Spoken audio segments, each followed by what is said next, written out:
Right now. And the big thing you'll notice is that all the levels are short because of that. You'll have 100 seconds to beat each level. He'll only need about, at most, 30 of those seconds. Alright, and he got the jump, which is some of y'all may recognize from Super Mario Maker, where you do a ground pound. Okay. And that's the first level. Yeah, so really fast. Now we're coming to 1-2. Another difficult level. We'll see what happens here. I'm about to get a star in the beginning of the level. The star allows me to be invincible and also run faster. And I'm going to chain that with another star if I get there fast enough.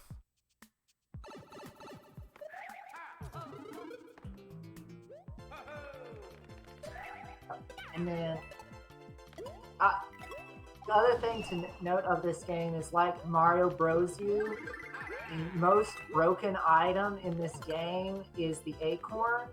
The acorn is, the fast summary is, it's the cape from Super Mario World, except for they did some balancing on it.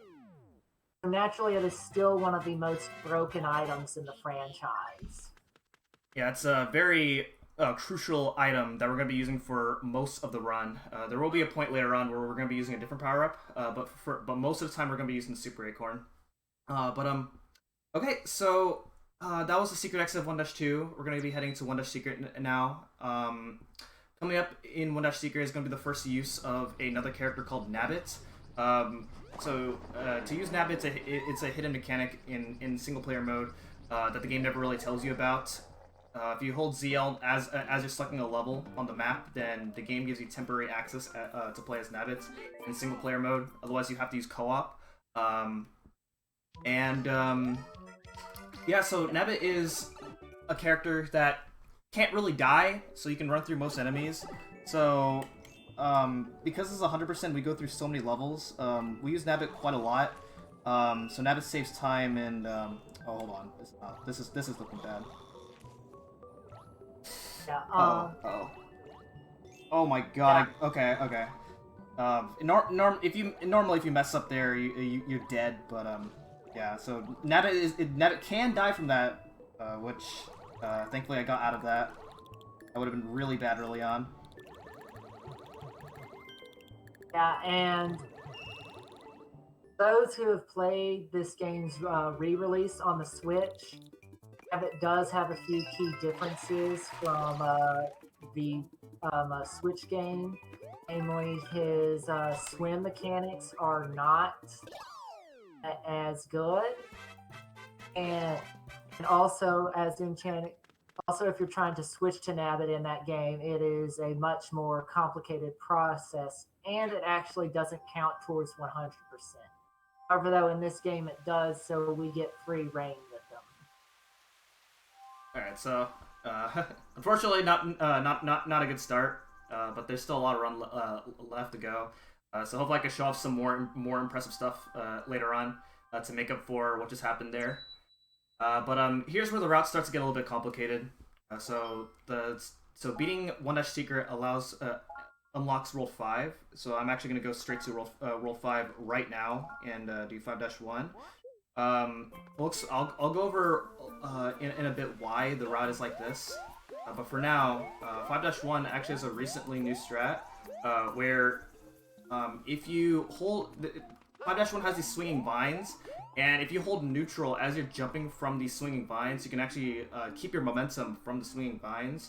And so throughout the level, in 100% it saves only like between like 1 or 2 seconds, but in 80% it saves like 2 or 3. So it's a very huge trick. We'll see if I can pull this off.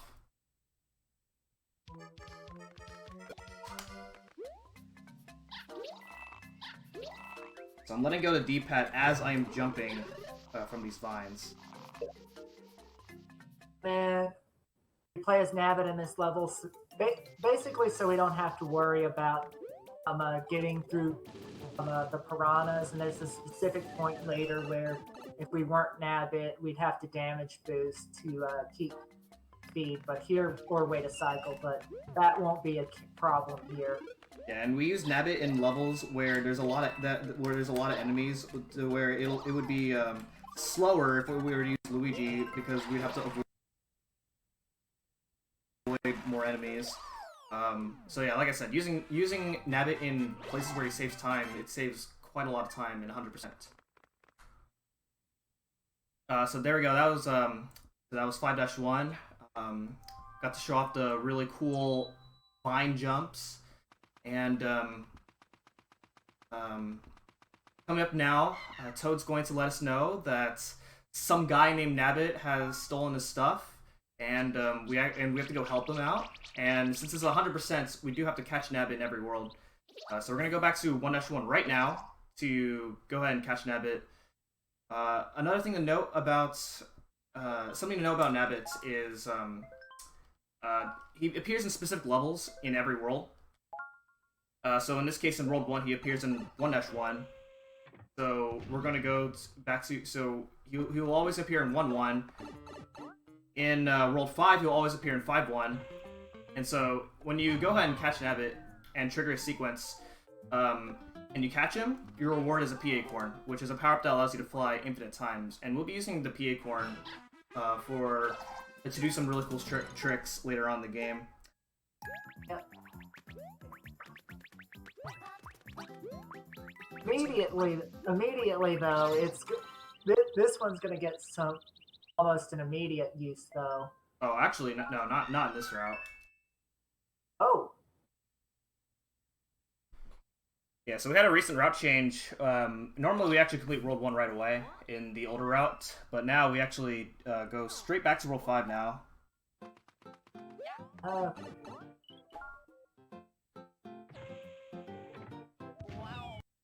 So this run did get a lot more riskier than it originally was. We do most of the hard levels almost immediately, so it makes like the first hour of this run like really Monka-esque. Now, but the reason we do it isn't just because it gets the hard stuff out of the way immediately. It also is done because basically what we're gonna by doing this part of the game first, it's gonna start cutting out cutscenes that would normally appear earlier in the game, and that will save us at least half a minute or more as the game progresses. Yeah, basically, no matter which route you do in 100%, you have to backtrack at least a couple times, and so because beating the game takes us back to World 1, we may as well just beat the game right now, because we do have to backtrack anyway. So this just becomes worth it. It's a very complicated route, but it works out to be our current fastest route.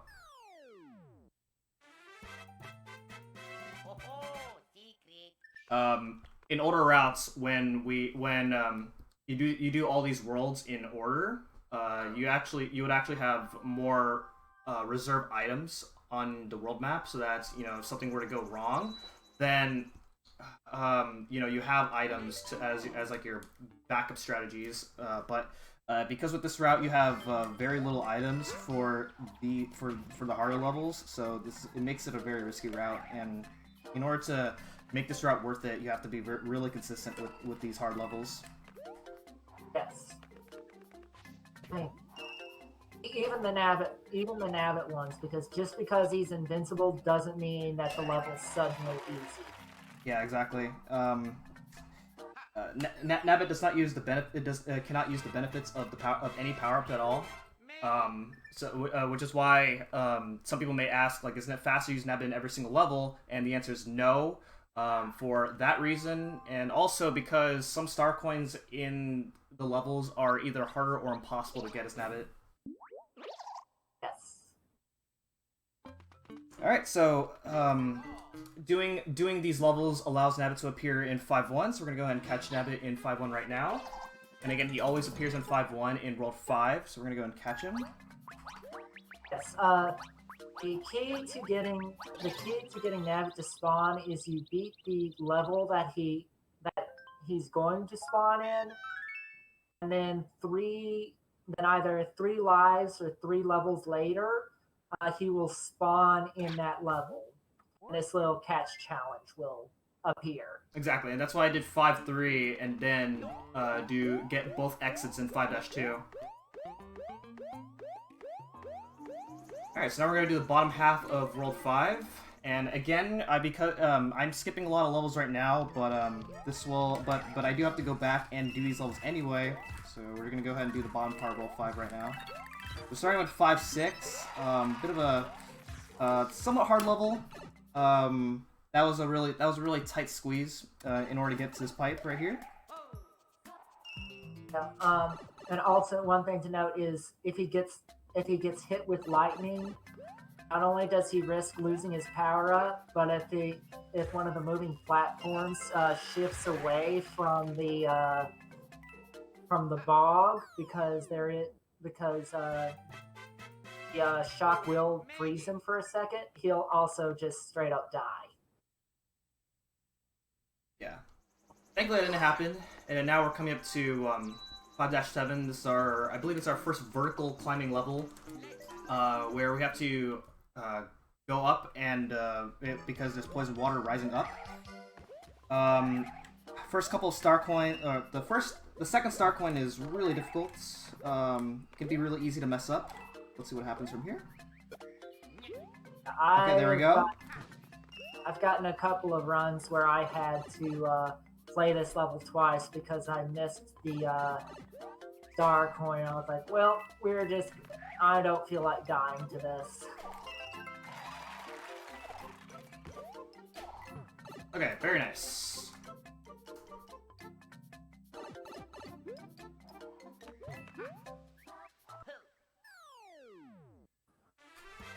Alright, so coming up is 5-Castle, and 5-Castle has these swinging chains, and you can use the same vine jump trick that I used in 5-1, but I'm not going to be doing that in this level because it does not actually save time, and the reason it does not save time is because I have to wait for a cycle in order to get the second star coin, so it's just not worth it. Instead, you get a traditional way of normal chain jumping here. And also, the reason Mchan is playing at Nabbit, even though the Acorn could clear a lot of these gaps pretty easily, is because of the boss fight. Okay.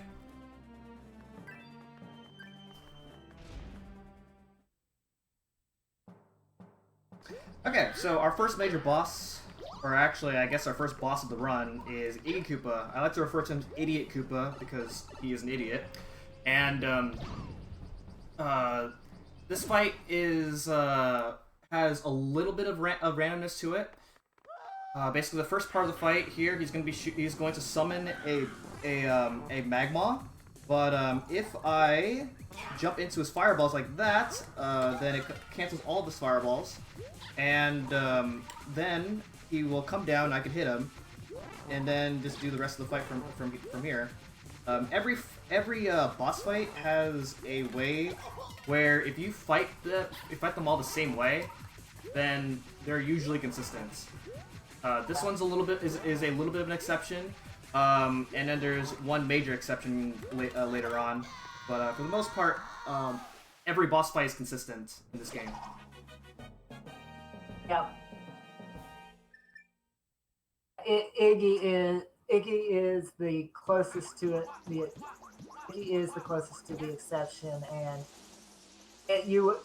because items are so tight. If we hadn't been playing as Nabbit, it would have showed a lot more because basically Iggy forces you to go through one cycle with him before you can stun lock him.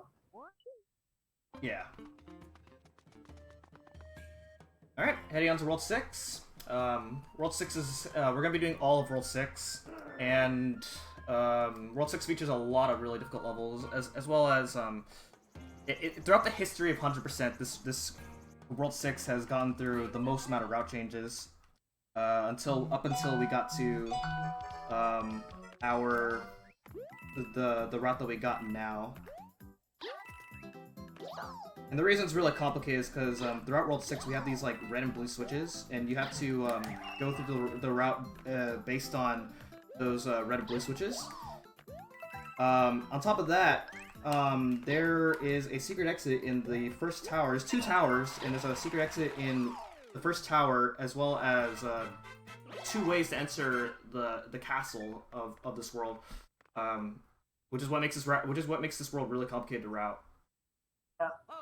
And with the castle, you're required to go through both entrances. 1, because you're required to do all entrances, and 2, because there's the star coins are split between each entrance. Well, actually, it counts as one level. It actually counts as 1 exit. But yeah, we actually have to do 6 castles twice. Enter both ways, because that's just the only way of going about with 100%ing the level.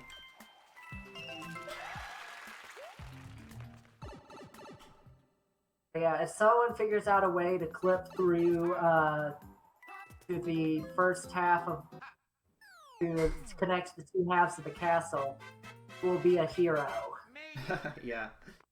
Yeah, unfortunately there's no glitches in this game, so a lot of the levels depends on how well can you execute all the levels, which is really nice. So it's just unfortunate that this is just how we have to do 6 Castle later on. Coming up to 6 Tower, it has a somewhat of a major sequence break. I'll let you talk about that. Yeah, it's called Kaizo Block Clip. Basically what it is Nice. when Mchan times the double jump with the squirrel first and hits a Kaizo block,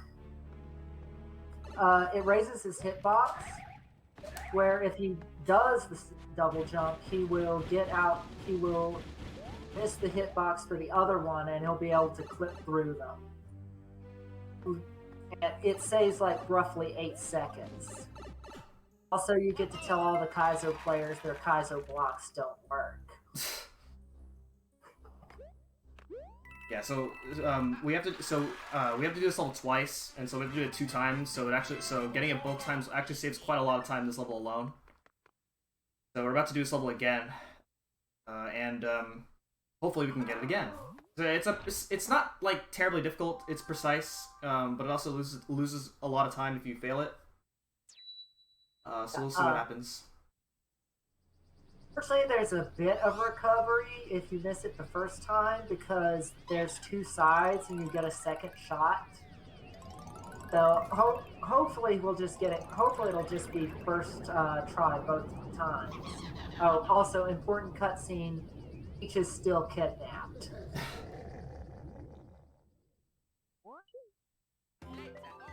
All right, here we go.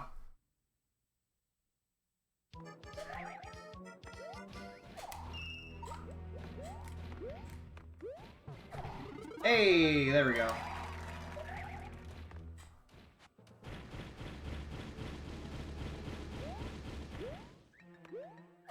Okay, so the boss of every tower is Boom Boom. Many people are probably familiar with Boom Boom from Mario 3. And it's just like Mario 3, you just jump on him 3 times. For this fight in particular, this is supposed to be like our last Boom Boom fight. Right off the bat, Kamek makes Boom Boom somewhat hard. Yeah, Kamek powers up Boom Boom to make him seem like he's a harder fight, but yeah, nice try. Yeah, fortunately with the acorn and a well-timed wall jump, you don't even have to wait for him to come down to attack you.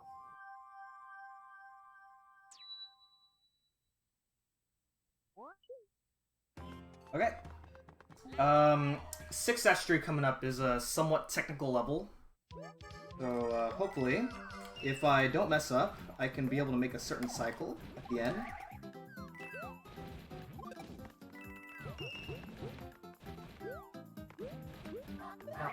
I did that little delay right there because I was really early on my cycle, so we pretty much made it.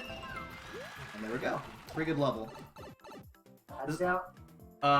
Previously this level used to be very painful to grind out in runs because before we found the movement that I did throughout this level. Watching those spike balls is a much narrower window than it looks. So oh yeah, definitely. Behind them is a relief.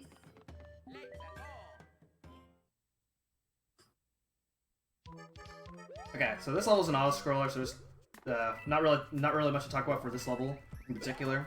Something to talk about though is I guess since I'm actually using the gamepad to play this game. It's not because I prefer the gamepad. It's because the gamepad saves time in this game because I can use the touchscreen to select options such as every time the game asks me to save, I can just simply tap the no option instead of manually selecting no. As well as later on when I'm equipping items, I can just tap on the item that I want to equip. So in 100%, this is a really long run, so it's saved. So all the menuing saves quite a lot of time over the course of the run. Yeah. Those who are familiar with Twilight Princess HD, that's also the same reason they tend to focus on the gamepad is just quality of life improvement. It's the result of Nintendo pushing the gamepad's usability probably a little further tun they should have. Yeah, this is very common in a lot of Wii U speedruns where using the gamepad is the most preferred method. I guess fun trivia fact: the Wii U used to be the preferred method for Shovel Knight because of the gamepad.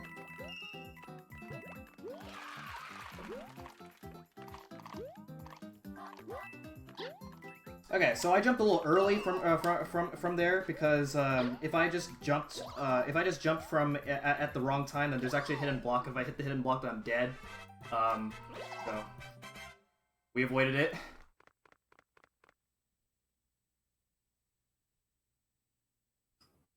Alright, so now we gotta do this level again because there is a secret exit. So we're gonna go ahead and do that real quick. And the secret exit of this level is actually really important for this world. Yes.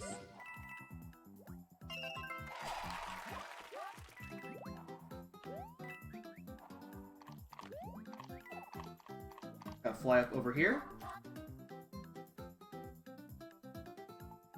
And coming up is 6-Tower 2 or Sumo Tower. Previously we used to use a PA Corn for this route, but there's a recently new strat where there's recently new movement in the Sumo Tower that saves having to not use the PA Corn. Hopefully I can do it. So it's really difficult.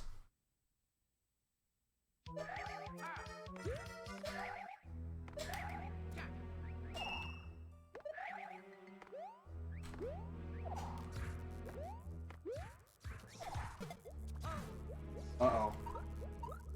Okay, that's fine.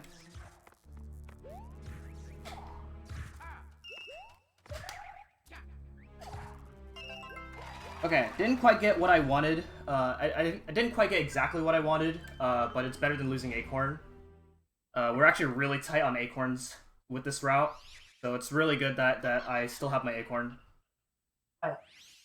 Also, that's not the worst thing that could have happened. I've done the wall jump there to get up there and missed the coin and landed above. Oh yeah, that's true. And you have to reset the level entirely if that happens.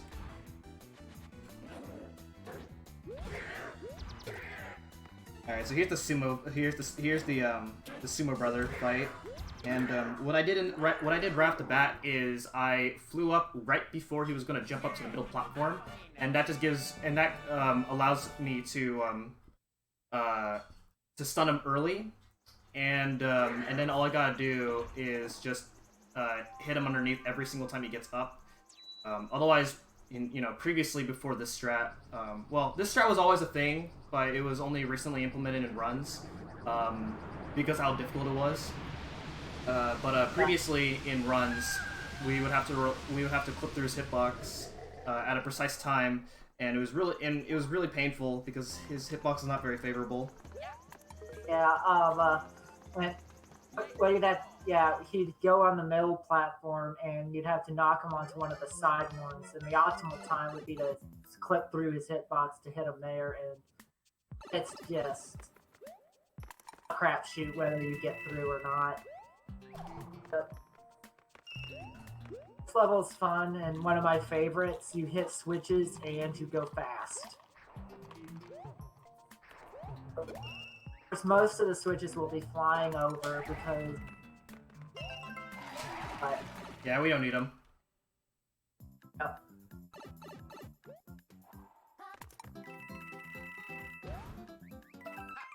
Nice. All right, good level.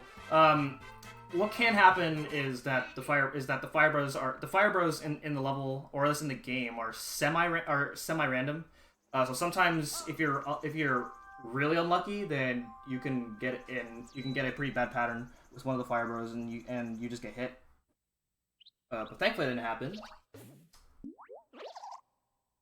Here's Nabbit. We'll catch him later.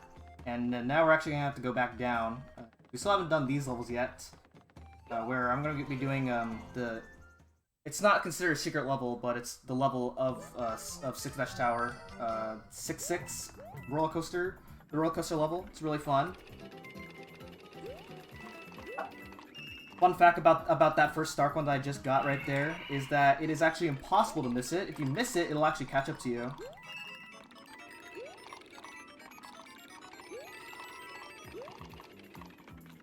Yeah, and then you need to hit that P switch, otherwise the second one's unobtainable, but it's pretty easy to get that P switch. And it's, avoid piranha plants and jump for the third coin, and that's pretty much the level. Yeah, there's a small little time saver that I can do at the end.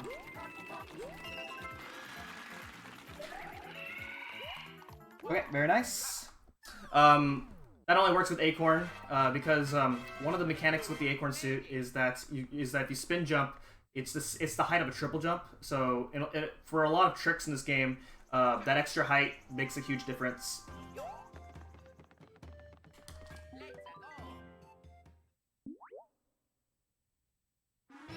Okay, here we go.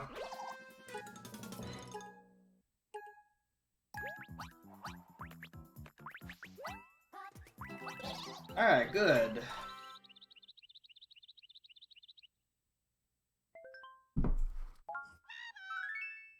Alright, so now coming to Six Dash Castle. It's the only level that we have left to do in this world. And we're gonna do the back entrance first, while these switches are still red. And so we're gonna get the only way to get the third coin of Six Dash Castle is to enter the level through the back entrance. So again, if we only have to do this level once, then we wouldn't have to do this at all because this counts as one exit only instead of two different exits. But this is the only way of getting this third coin. So we have to enter the level in both ways. And same holds true with this game's counterpart, New Super Mario Bros. U, as well. Yeah. Man, now for the Roy fight, which you gotta pay.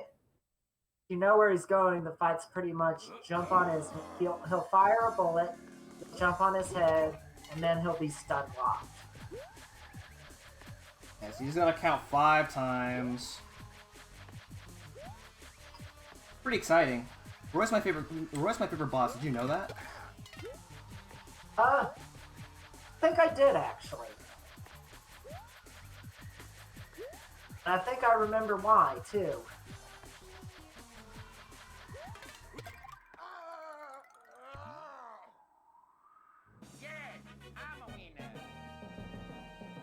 All right.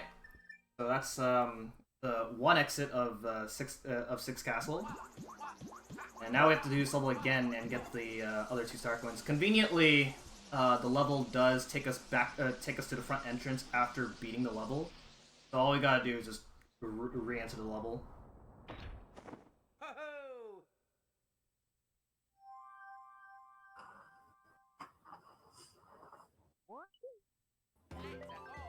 Alright, so there's a bit of RNG in the beginning.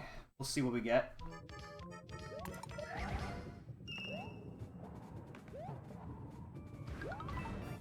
Okay, we didn't really get the ideal RNG. The ideal RNG is when you get a half block, and so that way I didn't have to fly over that block that I just flew over. That only loses like half a second. And then we can just skip that second question block because Luigi can just fly to the door. Yeah. Yeah. Is the reason that Roy's your favorite is because you like him so much you fight him twice? Yes. Yeah, I thought so. And he has cool shades. Yeah, he does. He does have cool shades.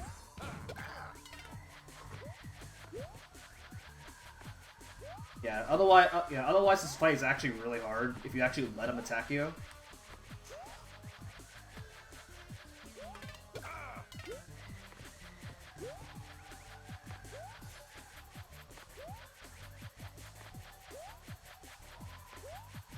Okay, so at the end of this world, because we did everything in World 6, if I did everything right, I should get a confirmation message that I have completed everything in World 6, which is a good indicator to let you know if you're on track in 100%. Yeah. And we did. So now we can move on to World 7. So we don't have to go back to World 6 at all in this run. Thank goodness. Yeah, so I guess with the Sumo Tower being the worst of it, that was a pretty good World 6. Alright, so we're off so coming to this World 7, it's a difficult world and it's also the most luck-based world. We'll go over that in a little bit. And coming up to 7-1, super difficult. I hate this level. It has probably the tightest jump in the game. That one was pretty tight, but that's not the one he was talking about.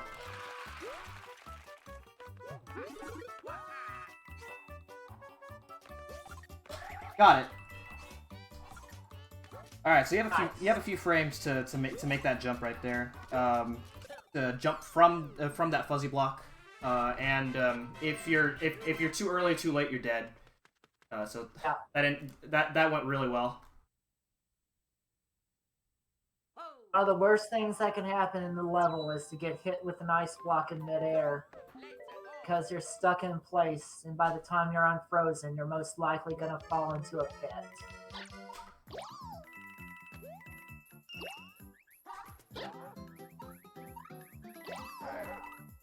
Not much to say about 7-2. Coming up, the next level that I'm going to be doing after this, 7-3, it's a somewhat painful level.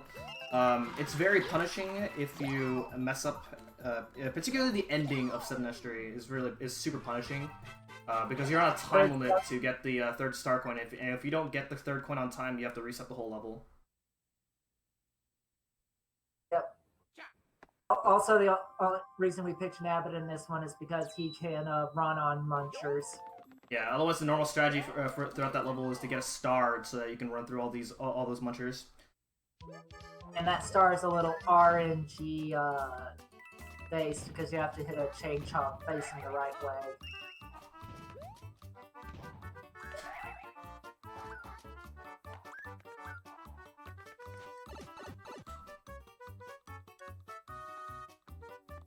Alright, so the third coin is coming up really soon.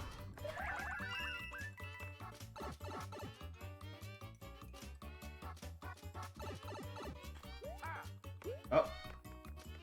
Okay, that's fine, actually, because the fastest time you get at the end of this level is 66, and one of the things to keep track of is the clock at the end of every level, because if you end the level with a double digit at the end, then you get fireworks, and that loses like 15 seconds. You get an item, which is nice, but most of the time you don't want it. Yeah. Um, it's really the only two useful ones are only two useful ones are stars if you get a 99 or an 88, which will rarely happen in Luigi U because these levels are at least 20 seconds long. And then 77 for the acorn is also nice, but really you'd rather not take it because that would assume you're losing more acorns already. Yeah, hopefully the run doesn't go that bad, but we'll see. Now it's time for the best skill-based boss. So I lost a cycle in the first room. That's fine. There is a faster cycle that you can make, but it's considered IL only because it is that difficult. There's also another strat that I'm actually gonna opt out of. Normally I go for this in world record attempts, but basically you can actually jump over this fire barrel at the end, and that does save like a second or two. But what can happen is you can get hit by his fireball after getting the third coin, Yeah. and I'd rather not risk that. Yeah, that's Okay. especially Great boss. This boss is no RNG.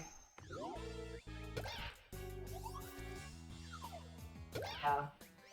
I hope you get. I hope we get. I Oh, hope we actually man. get App a. so good. Wow, how did I do that? Oh, cool. We actually got a perfect cycle. So, yeah. Basically, everything except for that last hit, it's complete RNG where K-Mac will. And if he spawns too far away between hits, it forces you into the second cycle, which it just takes a lot of time. Yeah, so that's the first major source of randomness in this game. And there's another one coming up really shortly, and I in my opinion I think this one's worse. Also, the reason we're playing as Nabbit in this level is because the fastest time you can get with this level is an 88, but Nabbit can't get fireworks. The item you would get is a star, but the chances the spots where you would use the star is on average not worth the time save of going through to get the star. So we just skip it. And that's actually another reason why we use Nabbits in some levels, because sometimes the fastest time is a double-digit number at the end. Nabbit cannot get fireworks.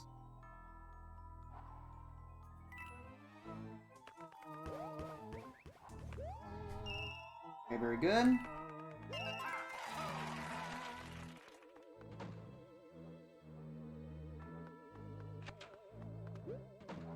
That was that did look scary, but as long as basically the block that I actually jump from, you actually have to jump from the left side of that block. Otherwise, if you jump a little bit too late, you will hit those flying blocks. So that is definitely tighter. That is definitely a really tight jump.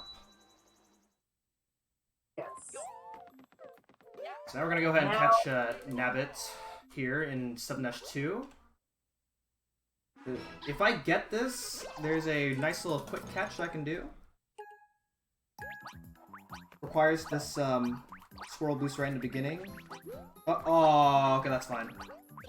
Okay, there we go. That's the second best catch right there. I only lose like a few seconds. Whenever you jump and do a small jump and a fly immediately as your first movement, then you actually gain max speed quicker. So it saves a few frames every time you do that, and that extra speed is enough to get that quick catch. But I didn't do it quite early enough. So here's the major source. So here's the next major source of RNG. So as you see, the fuzzies are blocking both these levels. And then there's also a question mark block. It gives us an item, and we have to make sure that both these fuzzies are not blocking either of these levels. and it's a 1/3 chance every time, and we do this both times. So in total, you have like a 1/9 chance of making sure that you go through. In world record attempts, it's 1/9 chance to go through this level to get both levels without having to reset the bridge. And I've already reset the bridge twice. So this is looking pretty bad luck right now. You lose about 7 seconds every time. Yeah, got a mini mushroom. It's not worth it in this game at all. Every time you have to reset the bridge, you lose about 7 seconds. And because I have to reset the bridge 2 times already, I'm already losing like 14, 15 seconds. You can lose even more time depending on if you have to go up or down the Rainbow Bridge every time. So now I have to go ahead and pray for RNG again, because I still have to do 7-4. So here we go. We're already off to a somewhat bad start. On average, it's about like 2 or 3 tries to get to both levels. And now we're off to, and now this is looking worse than average right now. Okay, that's not bad. We've seen worse. Yeah, I've definitely had much worse luck than this.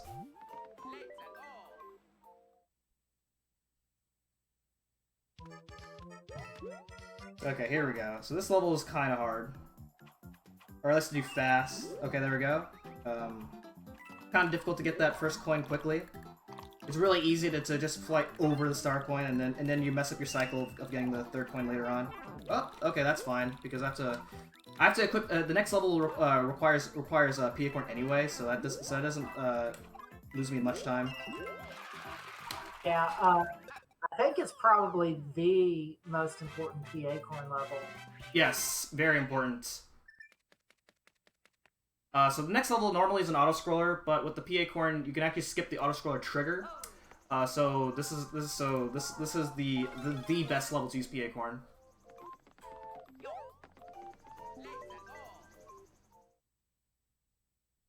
So if I hit this block snake right here, then it triggers the auto-scroller, and I cannot skip the auto-scroller anymore.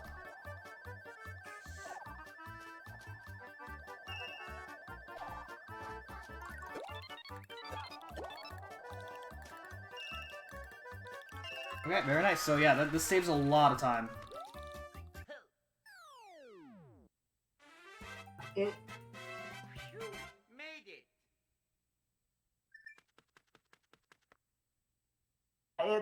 That was like at least a 15-second time save right there, which is a pretty big time save in a game with no major glitches. It might even be a little bit more than that. I don't actually remember what the normal level how long the normal level is, but now coming up is 7-Dash Castle, and 7-Dash Castle is a major butt clencher. It's on a pretty tight cycle. I have to get this second star coin, and then I have to slow down enough so I can get past the fireball, but also fast enough so that I can beat this sliding block. Okay, and there we go. That is actually harder than I made that look.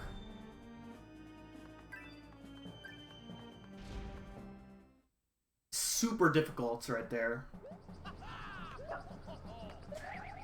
Yeah, and the most difficult, and if you get off cycle, like, you're probably going to be stuck waiting, because those 2 fire bars at the end, if you're not on cycle, they will block your way.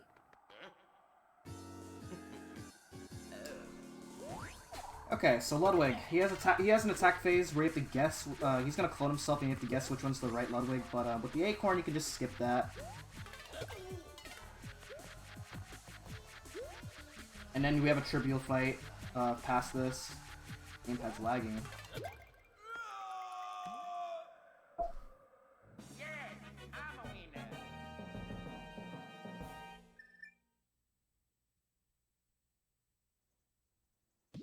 Alright, now coming up is 7-Dash Airship, and 7-Dash Airship normally is an auto-scroller where you have to ride a cloud throughout the first part of the level, but I can skip that, and in 100% that's kind of difficult because I have to do the cloud skip and get star coins, but we'll see what happens from here.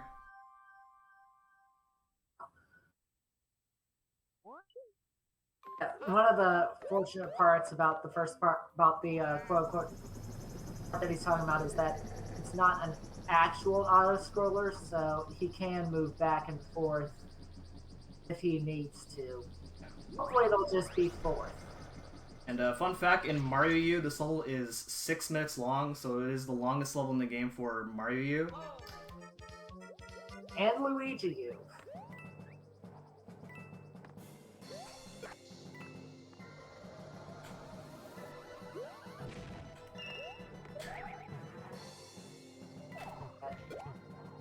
Normally, a hand will come down and crush the blocks, but thankfully the bomb lets us skip that.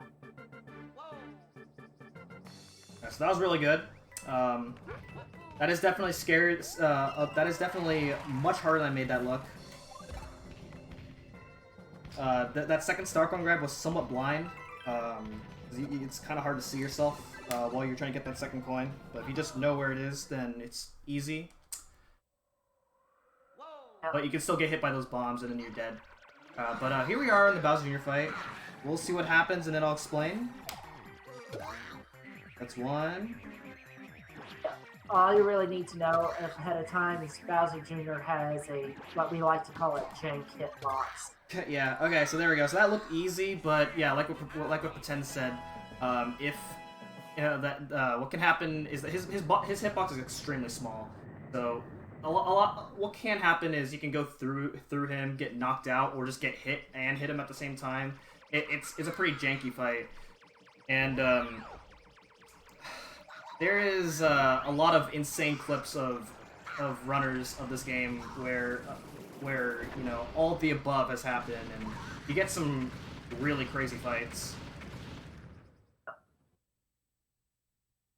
And believe if you do let Bowser Jr. do his attack phase, this fight is a lot more random than Kamek, but we didn't have to deal with that, thankfully.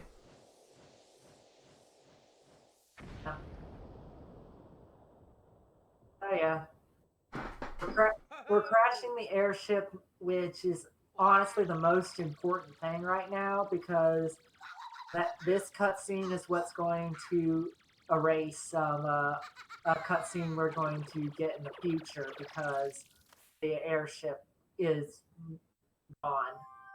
Yeah. All right. So now we're gonna go do World 8 now. So yep, here we go. World 8 isn't really as difficult compared to the difficulty of World 6 and 7, but they are still like really like if you mess up any of the levels, it's really scary to recover out of. You have a pretty high chance of dying. We'll see what happens from here. The first level 8-1, I'm going to be doing as Luigi. Previously as Nabbit. This level was like really difficult. It was really easy to die as Nabbit, but with Luigi it's easier and faster.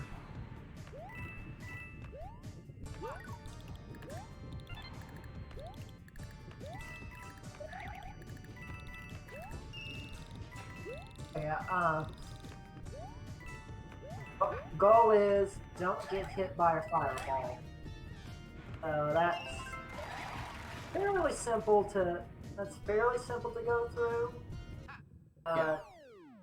Couple of places where you have to get pretty high up. There's a small risk, but if you get real high up, you can you don't have their hitboxes aren't active, so you can fly over them. Yeah. Alright, so kind of is 8-2. In New Super Mario Bros. Wii, there's a trick called 5-4 skip. This is the equivalent to 5-4 skip here in this game. 8-2 skip. And we're going to use the P Acorn, because it saves time than having to ride this entire moat throughout the entire level.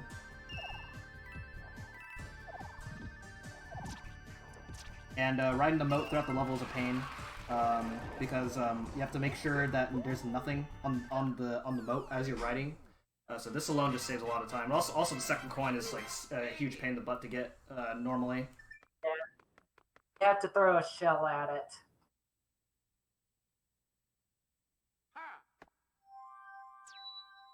Okay, 8-3. Let's see what happens from here.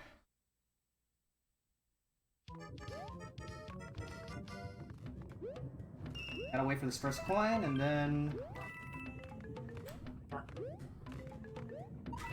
Luigi would be better for this level, but unfortunately, that would require a damage boost down the line, and since acorns are at a premium right now, it's better to just, it's faster overall to just run with Nabbit. Okay, nice. Finally, a marathon where I don't die in 8-3. Well, yeah. It's not over yet because it's or at least my chance of dying is not over because this is a really difficult category, so mistakes can usually lead to death, and it's so difficult.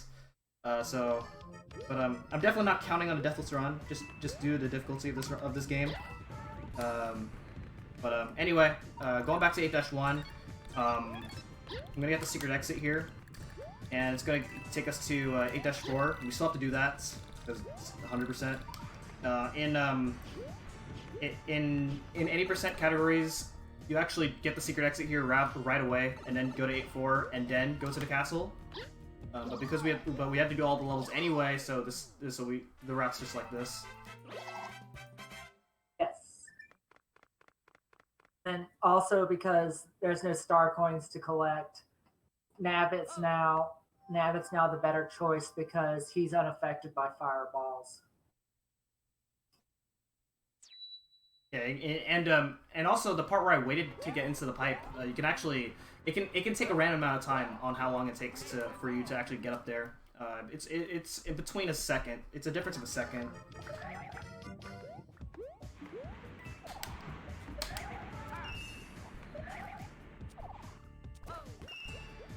Okay, so 8-4 has to be very specific. It's cycle base, and you don't want to play this level too fast or too slow. Either one of those can affect the cycle, so there we go. That went really well. Yeah. And then now we're coming to 8-Castle. In 8-Castle, there is a long elevator ride that you have to go throughout both sections of the level. We can fly over the elevator. For the second room, except for the second room, because the second room we have to ride it for a little bit and then skip it. Still significantly better than the elevator ride in Mario U. Yeah. This is a much easier elevator skip than in Mario U.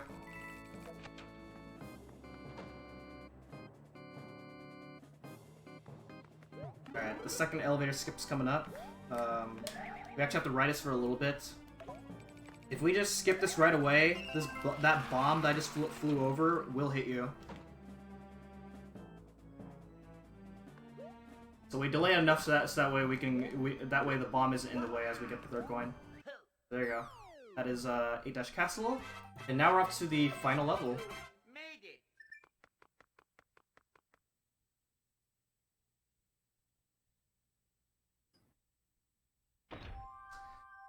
Okay, so normally the final level is usually like really consistent, as long as you go through it the same way. But because we have to get star coins, you don't always get the same exact results. So it's not random, but you may as well call it random. Yeah. What it is Bowser Jr.'s programmed to respond to different movements, so you can keep your movement consistent, he will always do the same moves. But sometimes it's hard to get the star coins the exact same way every time.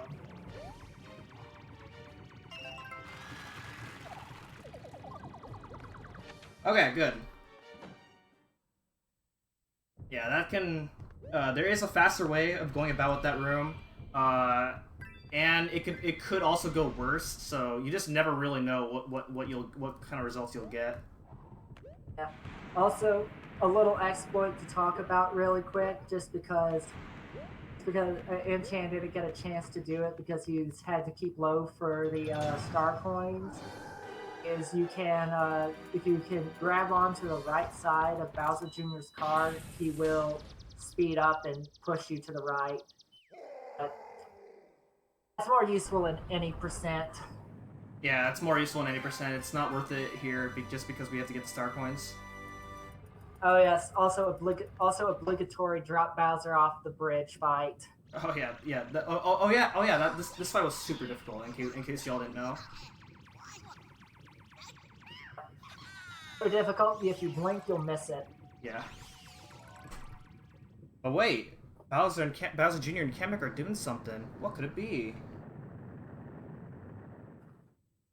Oh well, it's nothing. Let's go save the princess. Yeah. I guess also as good a time as any to mention that this cut scene with Peachette in the deluxe is one of my favorite video game cutscenes. All gaming. But that's neither here nor there. But for real though, spoilers. There's another Faces fight. So here we go. There's a lot to explain, and there's not enough time to explain it all because if this fight goes well, it goes by really fast. I'll let you take I'll let you take this. Basically, he's going to fly close to his face so he can try to cut. Bowser normally shoots 2 fireballs. If he gets close to his face in the right position, he'll only shoot 1, and that will bring Bowser Jr. down early. And then now, basically now it is a game of keep away with the cart, with the cart. If he can avoid Bowser and also Bowser Jr., easier fine. said than done with Bowser, he will knock minutes off of this fight.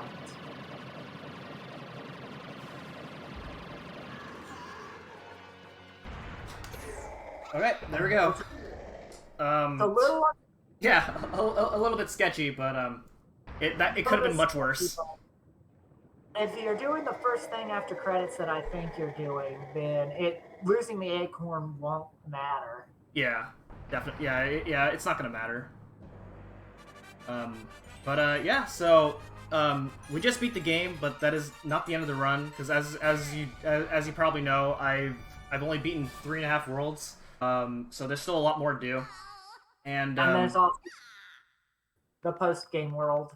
Yeah, exactly. Like I said, we have to no matter what route you do, you have to backtrack at least a couple of times. So because of that, and, beating the game will take us back to World 1. So this will just automatically save time from like not having to use like the warp cannons to go back.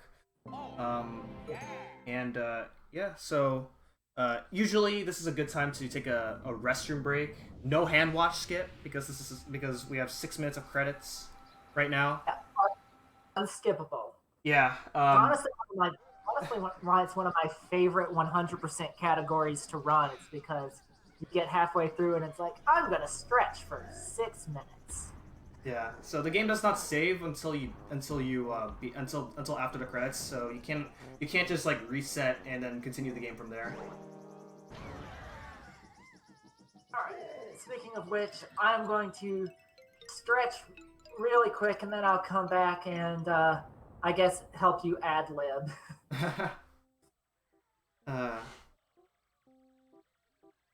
Yeah, so we're past the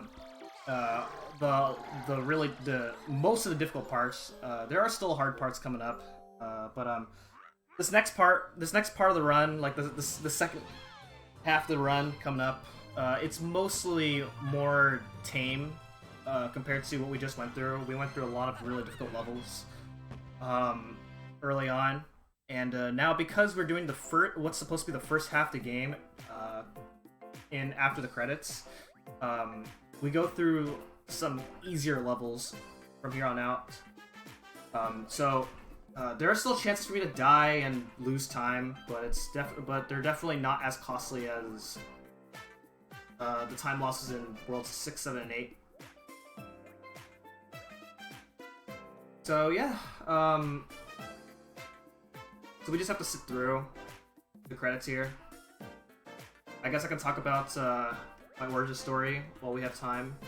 So I got into this game in January 2016, where I watched Ewaller's world record run. It was like a 2:24 at the time, really impressive, and it really inspired me to get into the game.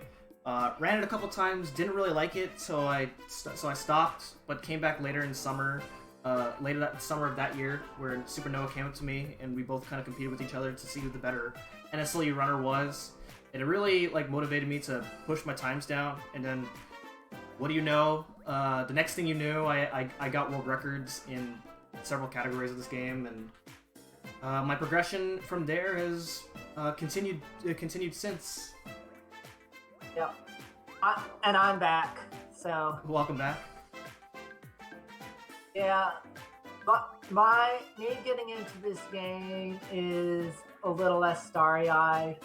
I saw the re-release show off Peachette, and I was like, I want to run as her. So, turns out that she's not quite as fast as the Acorn, but I still got into this game and still relatively active.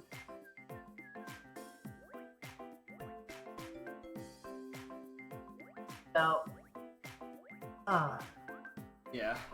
My motivation with this game came down to how far can I push my times down with just due to you know, newer optimizations that I found, as well as some efforts from other community members. Yeah, this is definitely one of my favorite speed games. Yep. We've really pushed down on it in the last 2 years, because Deluxe release is really what brought a lot of people in and back, and they put a lot of work into it. Yeah, this game has gotten really optimized now, especially for 100%. For a category that's 2 hours long, this category is very optimized. So we're at the point where we need to go for as many things as we can to save time. And right now the record is 2:12:33, and 2:11 is technically possible, but that involves being very good at a lot of the hard stuff. And of course, perfect RNG. Yeah, well, not exactly perfect, but good enough.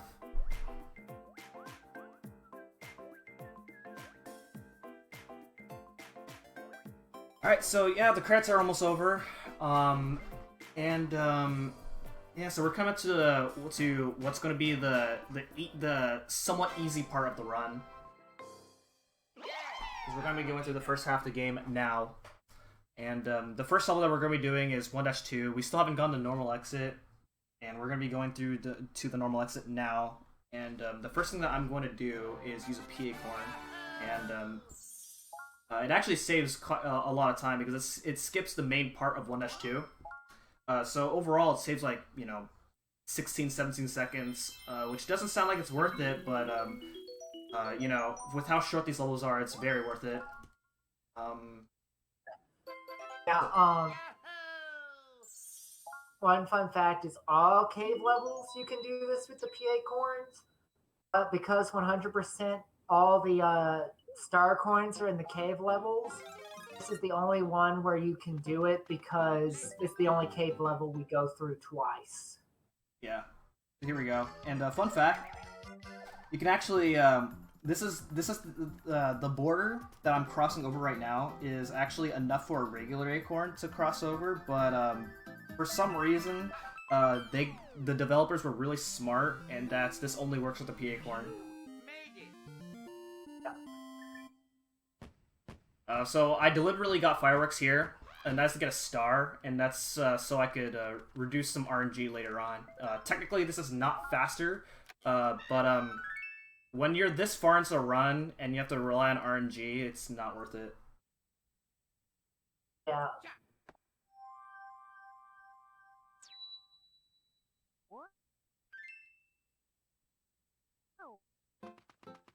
Alright, so this acorn's in the way, so we have to pick it up. And now we're going to be doing 1-tower. So just like 8-3, there's these spinning gears.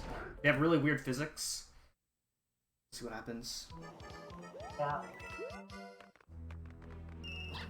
Oh, nice dropped input. Oh, okay, this is not looking good right now. Alright, we're off to a bad start on the post-game segment. Wow. As you can see, if you mess up in this level, you mess up real hard. Yeah, that's wall jumps, and then... Oh. So that lost me like 6 seconds there. But that's okay. We're just showing off the run. Here's what's supposed to be the first Boom Boom fight. So this is like the easiest Boom Boom fight. And see you later.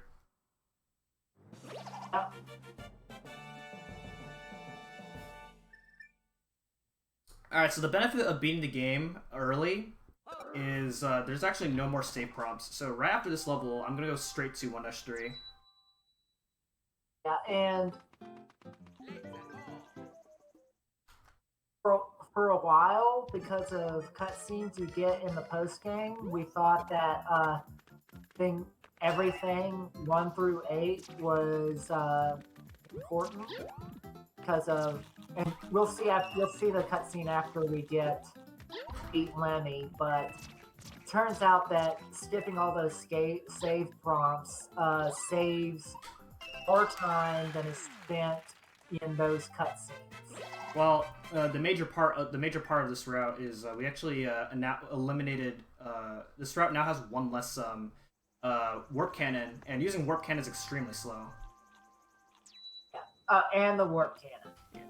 Yeah, save prompts and the warp cannon combined add up to more time than it would be to watch a superstar cutscene, the superstar mode cutscenes that we're gonna start seeing. Yeah, so that bump that I just did earlier allowed me to get that second star point easier. Still slower, but you know, it's a nice little trade-off. So I did 1-5, and now I'm going to go back to do 1-4.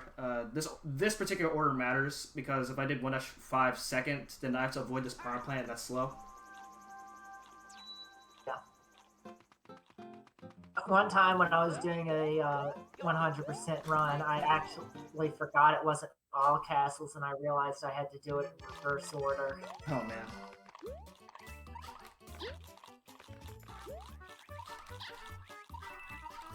Oh, okay.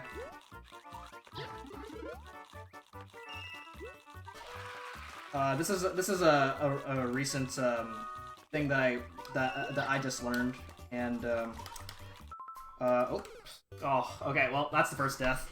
So that's something that I recently learned. This has been known to be faster for a long time, but as you can see, it's a much harder movement than I was doing this with Luigi.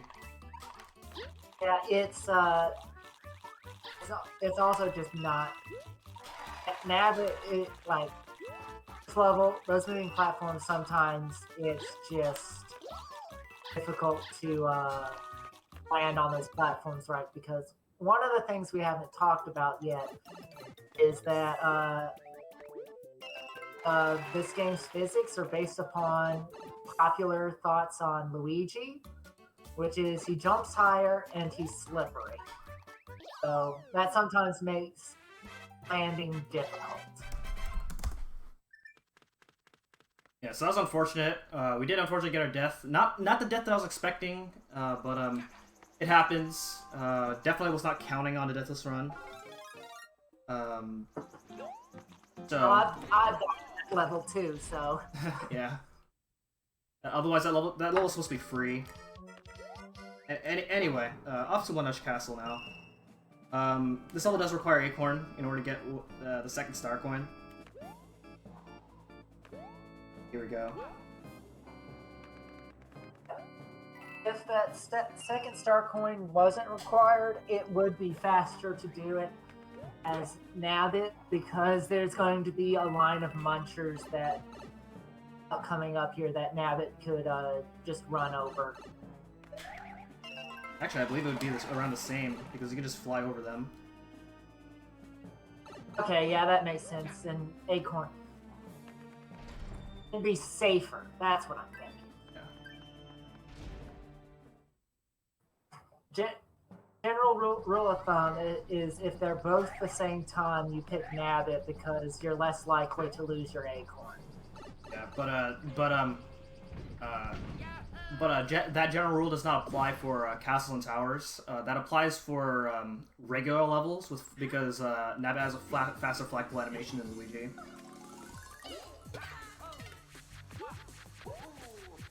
But here's Lemmy Koopa.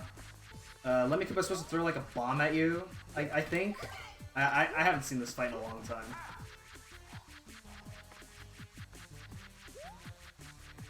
Well, see you later.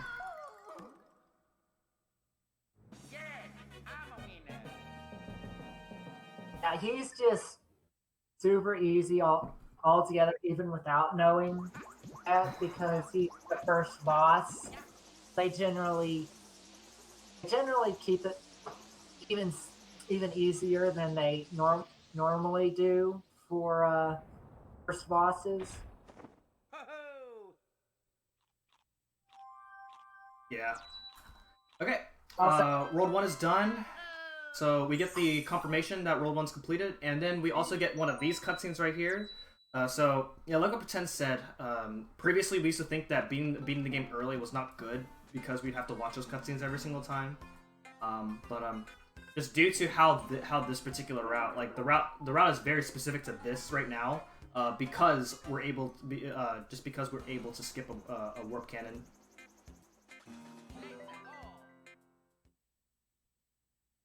Alright, so we're approaching World 2. World 2 is supposed to be a luck-based world, but due to the star that I got earlier, we don't have to worry about that much.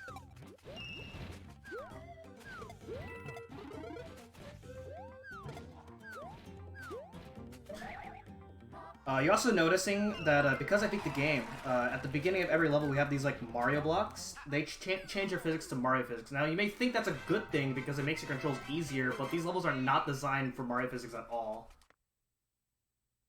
It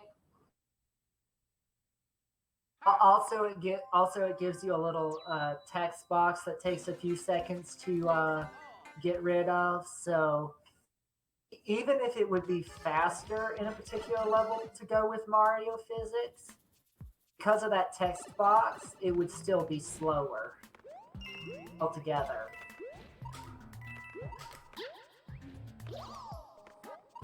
If I mess up in this level and I'm dead because I have a very likely chance of getting crushed.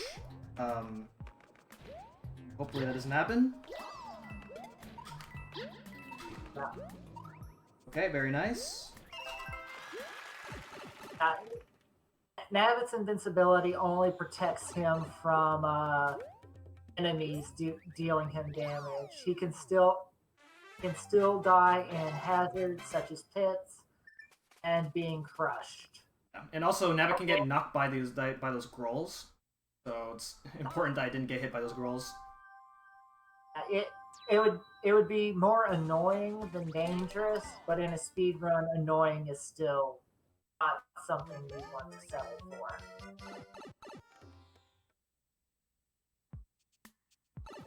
Alright, so this is a dark level. Usually hard because you can't see yourself, but I know what the level looks like. And also we're Nabbit, so we don't have to worry about the obstacles that are in the dark.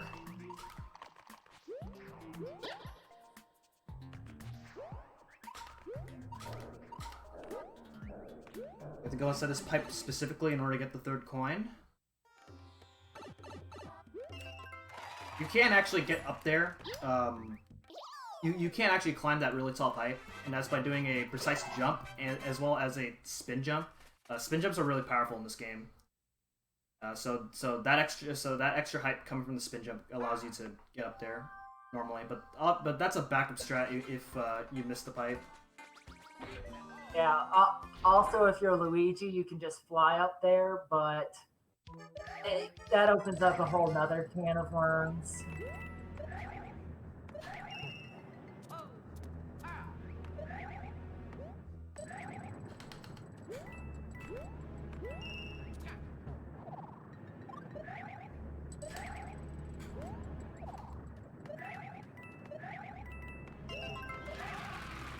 Okay, nice.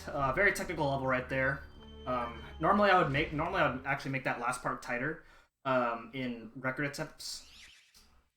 Just because if you miss that, like just because it saves time. But if I, in the off chance that I do miss that star coin, then I have to die.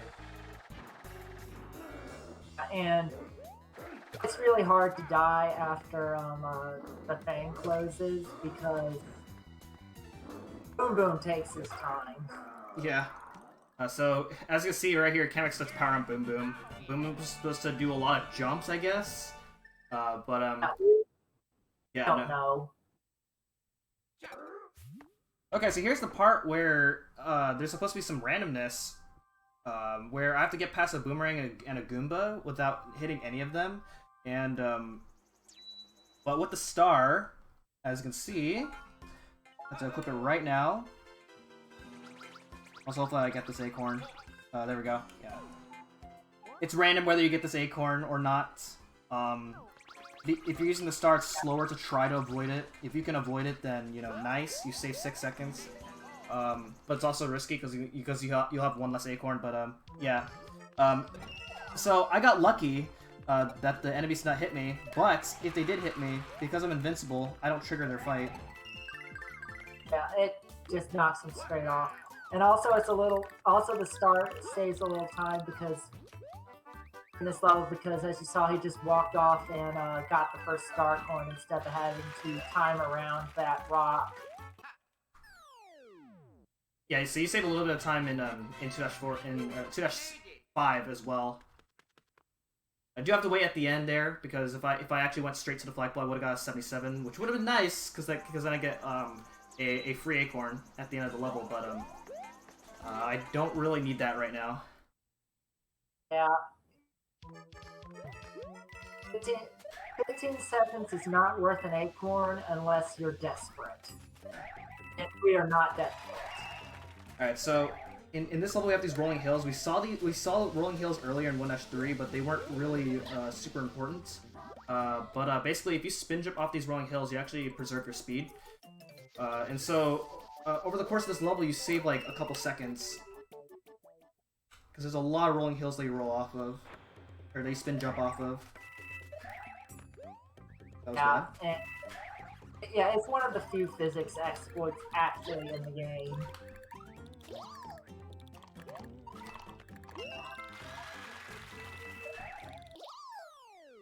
Okay, there we go. So this is a weird route where I did 2-5 and 2-6. Now I'm gonna go back around and do 2-4 because this is a level where Nabbit spawns. So I have to wait a little bit for Nabbit to spawn. Doing a level where Nabbit spawns as early as possible saves a lot of time because otherwise you have to backtrack a long way, and that's not worth it. Yes. Fortunately, in most worlds, it's super accommodating to route around coming back to Nabbit without having to do a lot of backtracking.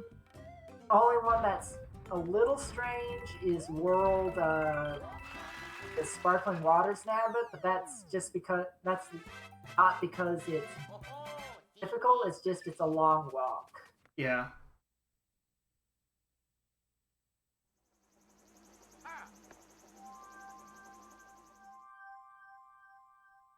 Alright, so that's the secret exit of 2-4, and we're actually going to go to 2-secret right now. And that's just for camera manipulation for later on when Nabbit spawns. This level is pretty technical. If I do everything right in this level, I should get a 78 at the end of the level. Otherwise, I will have to wait for a 76.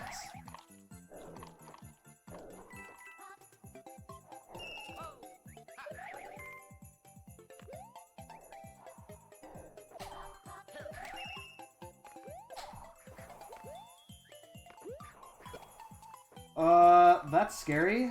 Okay. Normally I'm supposed to kill that fire bro. Okay. Could have been worse. The ending is the hardest part.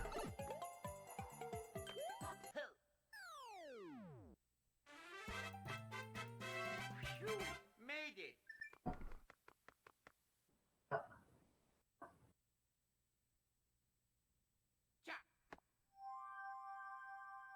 Oh yeah. Also, I guess this is now as good time as any to mention that uh, flagpoles in this game, unlike some games like Super Mario 3D World, it doesn't matter where you land on the flagpole. There's a small optimization where you can try to make the character turn so they're facing left. That will save a few frames with the game turning them around. Otherwise, Otherwise, you just land on the flagpole where you land. This level, Mchan's got to make a another tight cycle. He's got to. Oh wait, no, I'm thinking of all castles. Oh yeah. All castles. Yeah, this is actually one of the few levels where the 100% version of this level is actually easier than the like the any percent version of this level. Because otherwise, in the 80% version, you actually have to go through a really difficult part of the level. But with this sub area that I went through in order to get the second coin, you skip that difficult part.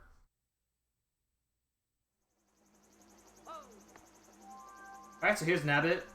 If I did 2-Secret after getting both X's of 2-4, then the camera would go all the way from 2-Secret to here, and then back to 2-Secret.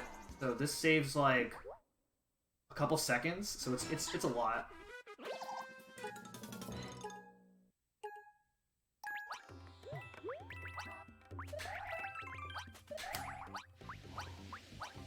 So without using the spin jump exploit in the Rolling Hills, this Nabbit catch would otherwise be really hard. Yes, I was about to say the same thing. It's easy to get ahead of them.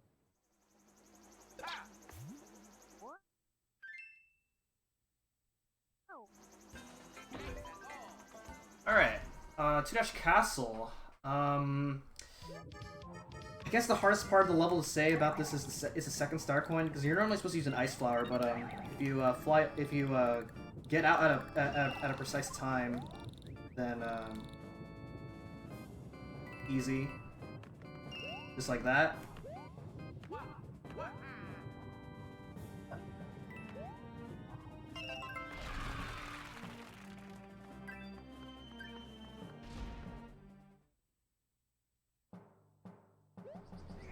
Alright, so the Morton fight. He is going to spawn a giant Pokey. And you're supposed to wait for him to hammer all the body parts at you, and you have to dodge all the body parts, and then have a chance to hit Morton. Obviously we have the acorn, so we can just fly over the Pokey and hit him early. Yeah, there is a small optimization that we don't do where you can damage boost through the Pokey. It saves about a second or two. Since there's no nearby acorns to re-equip with, it's not worth it.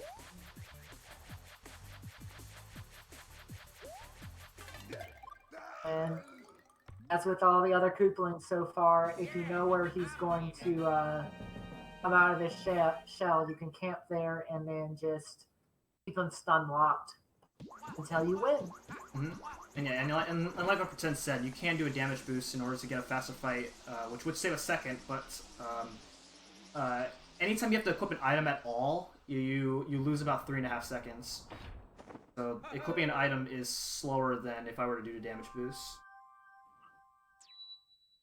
So now we're at a split path here, where we have a choice between Worlds 3 and 4. Both worlds will take you to World 5, so the normal route of this game would allow you to do one of the worlds and then go to World 5, but since this is 100%, we do have to do both worlds. We're gonna do World 4 first, because doing World 4 first allows us to save time in World 3 later. Yeah. And that will have to do with how we leave World 4. Yeah, exactly. Alright, so starting off, we have one of the harder levels of the world here. 4-1.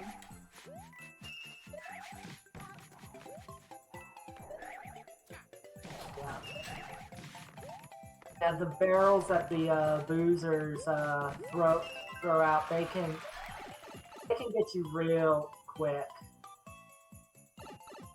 Yeah, and they don't have favorable hitboxes, and neither do the barrels. So if you have to deal with them, then it's a pain.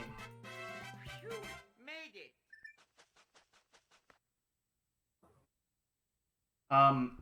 Normally in the Warpless run, all castles, you do a lot of these levels as Nabbit, but we do a lot of levels as Luigi and 100%. Yeah. It's really this is a somewhat difficult world to go through.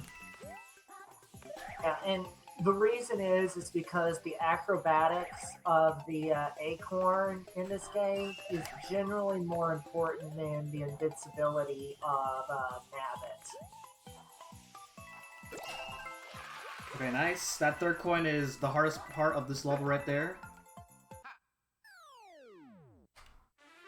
Because otherwise you're supposed to freeze one of the penguins and then ride the penguin across the munchers while it's on ice, and that's really difficult to do. Yes. So I actually waited there for a little bit. Otherwise, if I just went straight on, I would have hit the Cool again and trigger a fight, and that would be really bad. Yeah. I understand the World 2 things are annoying, but I've always been more frustrated with these penguins. Yeah, the penguins don't have good hitboxes at all. Fighting them sucks.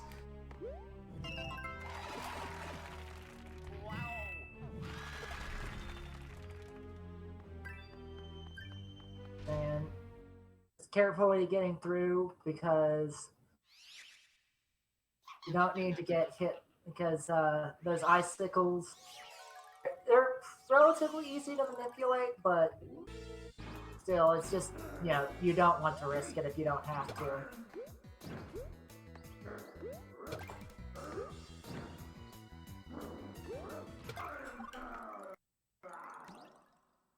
Okay, 4-Dash Tower completed.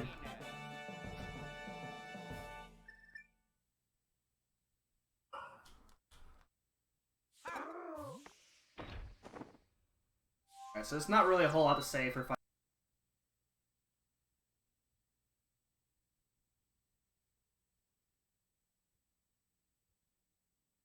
for 4-3 in particular. I guess if I did lose Acorn in 4-Dash Tower, which is kind of easy to do, then I would have to do this level as Nabbit, and playing this level as Nabbit is like a second slower. But the benefit is that the level after this, 4-4, has a free Acorn that loses absolutely no time. And so doing that backup strat is faster than re-equipping Acorn. But because I kept my Acorn out of 4-Dash Tower, I didn't have to worry about doing that backup route. Yeah. Phew, made it.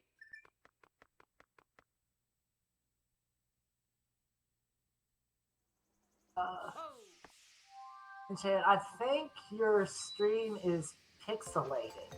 Ooh, okay. That's. Hopefully it'll get back. It'll get back. Yeah, okay. I think it's come back now. Yeah, it'll come back. Internet problems sometimes. So that Acorn I just picked up there, you could avoid it, but because you have to pass that ring multiple times, it's overall not faster to avoid that Acorn, so we may as well just pick it up. Plus you get one extra Acorn, for later on, if the run goes bad. Yep.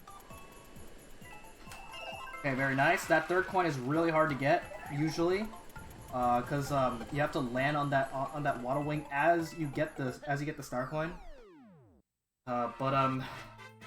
Yeah, with the Acorn, you don't worry about that.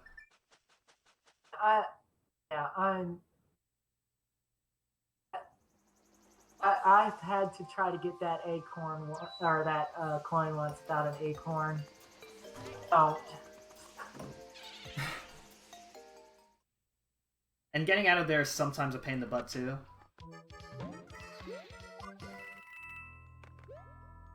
Alright, so this is our second ghost house of the run here, with the first one being 7 ghost house. And one thing to know about ghost house is that they're supposed to be like really complicated levels in order to go through, and that they normally trick the players into getting lost. But they're very linear in this game. I guess they just couldn't find a way to make them complicated in a game where every level is 100 seconds long. So they're like really straightforward to go through. Yeah. And of course, Nabbit helps. Nabbit helps in this particular run through because it doesn't have a hitbox against Ghost, but you have to do it the second time as Luigi because this ghost house has a secret exit and only the acorn can reach it. Okay, well you're almost correct. Oh, it's Yeah. So with a precise triple jump, you can actually get up here.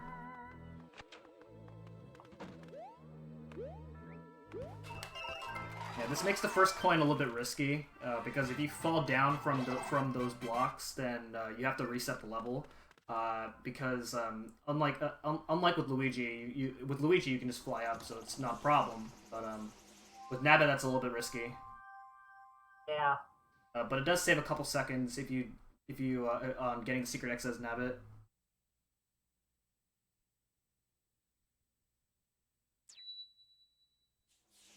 So just like in World 2, I did both exits of 4 ghosts right away. Otherwise, if I did the 4 ghost secret exit and then do 4 secret, the camera would go all the way from 4 secret to Nabbit and then back to 4 secret. Alright, so the first part of this level is kind of bad. We'll see what happens. Yeah.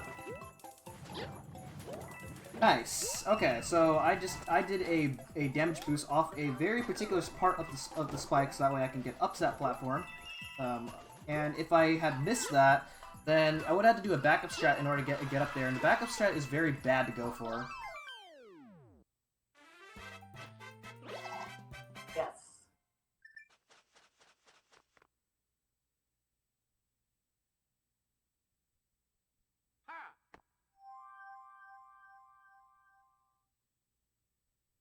Alright, so now we go to Forash Castle next.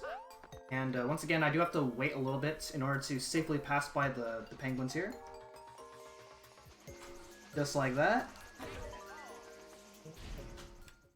Then this is Nintendo's take on a quite popular Mario Maker level type, front runs.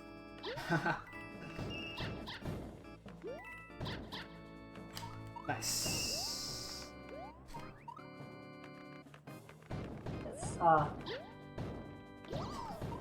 It's, this level's pretty straightforward, playing as Nabbit because it doesn't have a hitbox against the Thwomp, and that will come in handy with the 3rd star coin. Yep, like that. Well, yeah, and also in reference to Super Mario Maker, for those who have played that,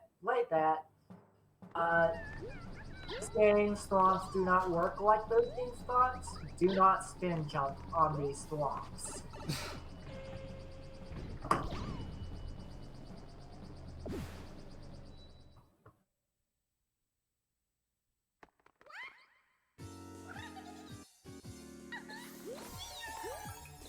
Okay, so Wendy. Wendy has a bit of awkward timing as to when to hit her. So I'm gonna approach it a little bit safe right there. I usually let her like come out of her shell, and then I jump on her as she's jumping, just because it makes the fight a little bit safe. Because like I said, she has awkward timing as to when to hit her.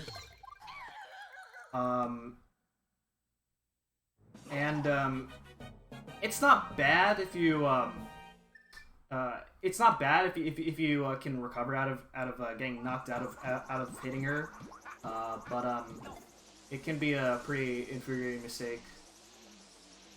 Yeah.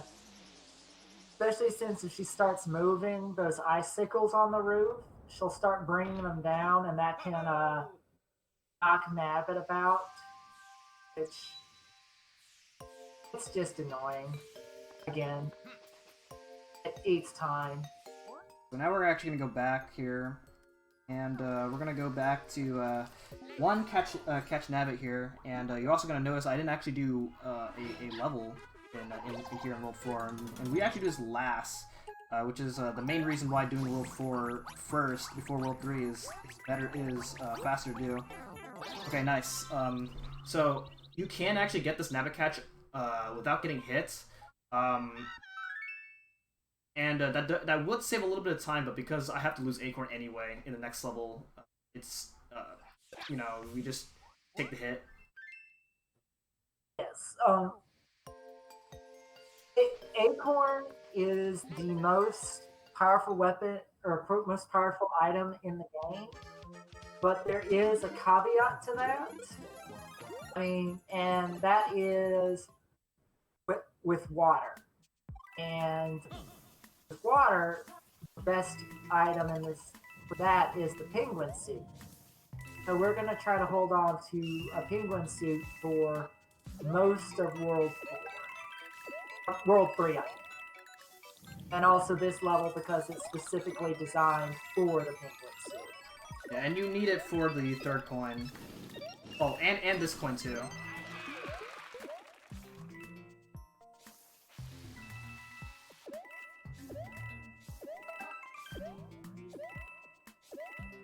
Go. Alright, so with this penguin suit's gonna allow us to save a lot of time in World 3, if I can keep it. Okay, there we go. Yeah.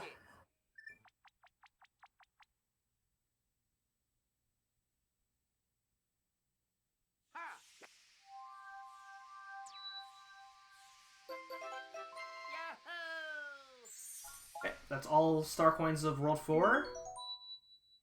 And now it's off to go to World 3. World 3 is probably the third hardest world in the run. Just due to how many opportunities you have to lose your penguin suit. If you lose your penguin suit, you lose a lot of time. Yeah. And that's because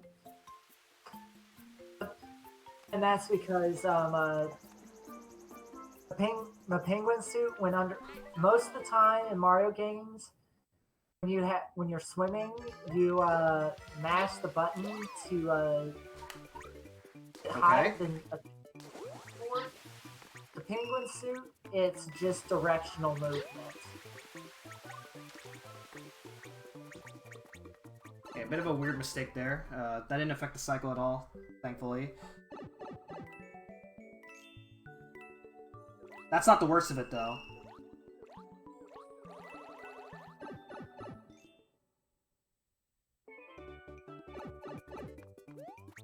So going over this wall is faster than just swimming through that bottom part there.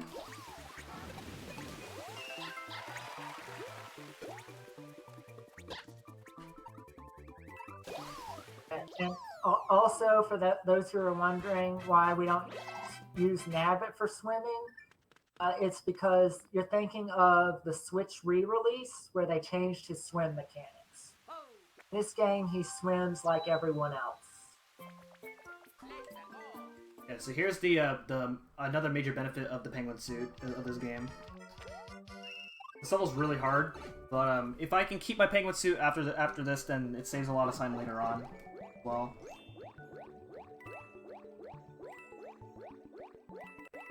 You can see how fast Luigi swims with the penguin suit. Otherwise, this would be like a 50-second long level.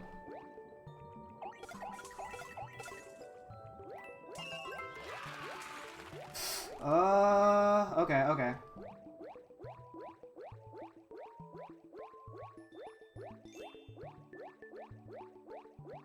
Okay, not the exact ending that I wanted, but better than losing Penguin. Yes.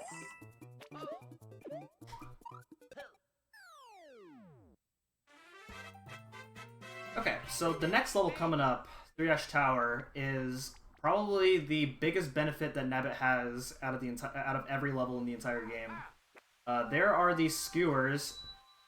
This level's full of skewers that normally you have to wait on every single cycle. But as Nabbit does not care. Yeah. I still don't know why they didn't even let make Nabbit bounce off of the skewers, because he bounces off of everything else with spikes. It's to our benefit, but it still puzzles me. Yeah.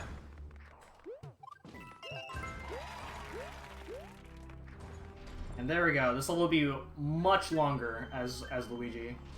And also the last part of the level is normally a pain in the butt as Luigi, because that Fire Bro can be really mean. But obviously, we're Nabbit. Nabbit doesn't care. Yep. Alright, so this fight's the same fight as the one in 4 Tower, except without ice. Yeah. We don't know what the difference is either, beyond that.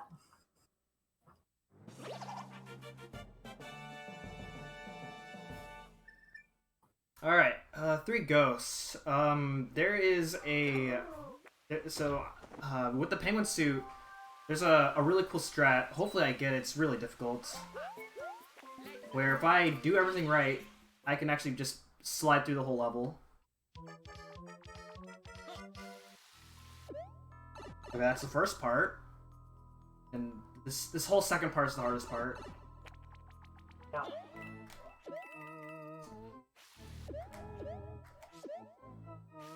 Yeah, this level is basically just full of hazards, because those purple fish are will home onto your position. That's just,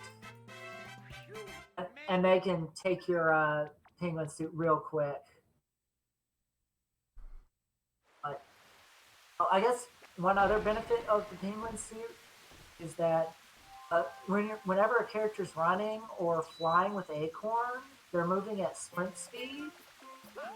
When you're sliding with the penguin suit, you're actually a little bit faster. Yeah.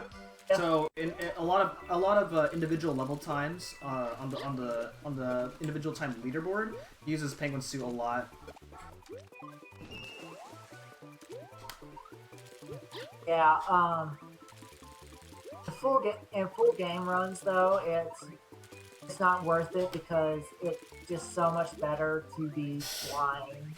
Okay, I didn't gain enough height to get up here. Okay.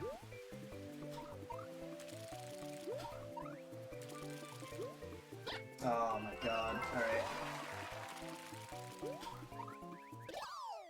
Yeah, I've done that before too. It was worse because I was its Toadette. Yeah. So I actually, I did that level as Nabbits. You could actually do this level as 3-4, and it does have the potential to be faster, but it's a lot more difficult because just due to how many chances you have in that level to get hit.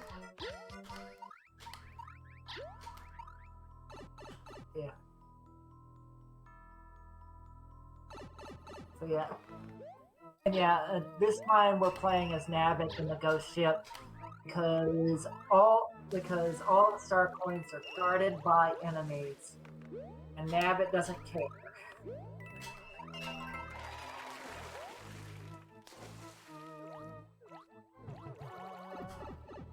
Yeah, you can see those fishes that Pretends was talking about. They will home in on you. It does make it makes the second coin really hard to get, as well as getting that secret exit. But yeah.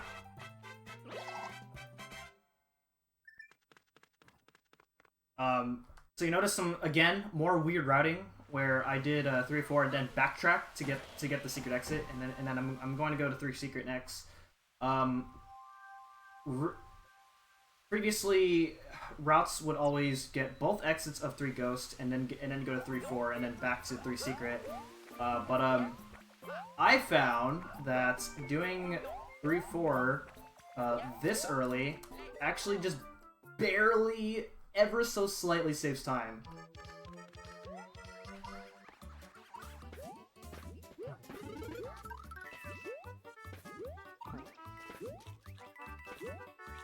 But anyway, 3 Secret, another auto-scroller.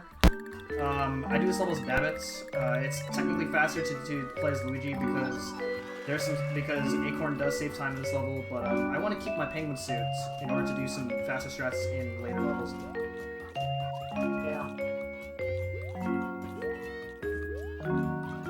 In general, like in the oldest routes, you do all the penguin suits levels first, and then come to this level. And that acorn that fell into the pit, you'd use that to re-equip acorn to save time, or to save time from an overscreen re-equip.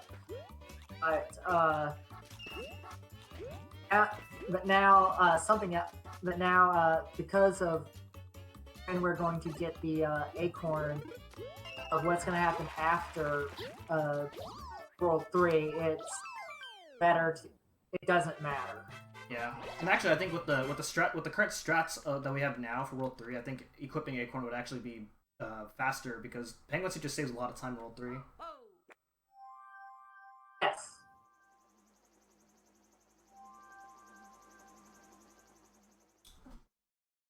Alright, so 3 Secret completed.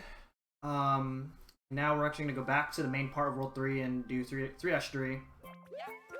3-3 is super easy to die. There's a difficult cycle that I'm not going to go for. Because it's too high of a risk to go for it. The big risk with 3-3 is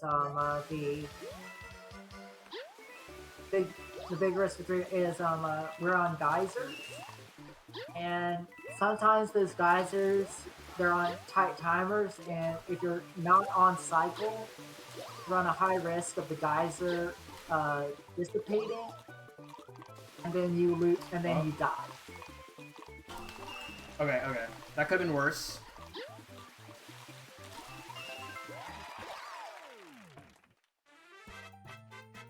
Still have the penguin suit.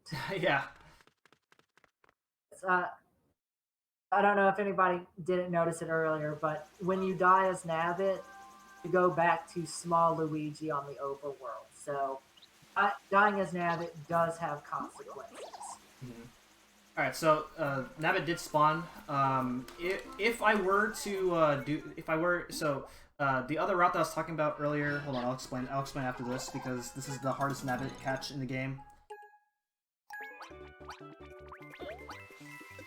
Yeah. Hey, did it. So with the penguin suit, you can actually just go. You go so fast, you can actually beat Nabbit. Otherwise, previously the old strat when we had penguin to catch Nabbit, or when we had acorn to catch Nabbit, this Nabbit catch was a nightmare. Yeah. How I dealt with that is I used the superstar here instead of 2- instead of the enemies in World 2, but the record that is slower. It's just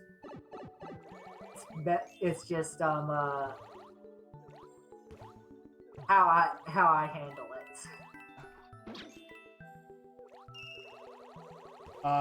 Okay, so as I was saying, so if I were to do both exits of 3 Ghosts, and then do 3-4, and then 3 Secret, then that would mean that Nabbit would spawn after 3-5.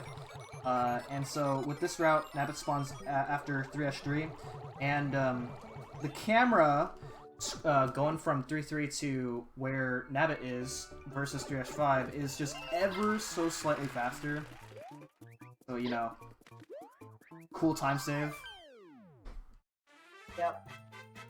Also, the reason Mchan had to wait there for the dragon eel to remove the urchin is while the urchin won't do damage to Nabbit, it still has a knockback hitbox, and he couldn't pass through it. You can't actually fight through your way, but it takes a lot of time than if you were just to manipulate dragon eel to kill the urchin anyway.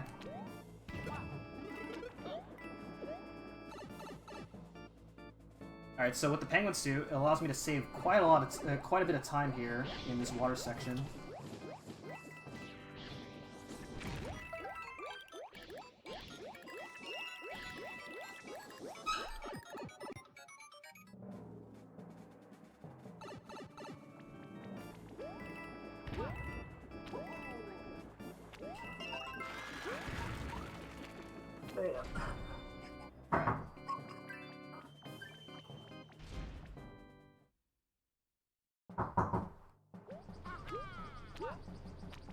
Doing some more penguin boosts here.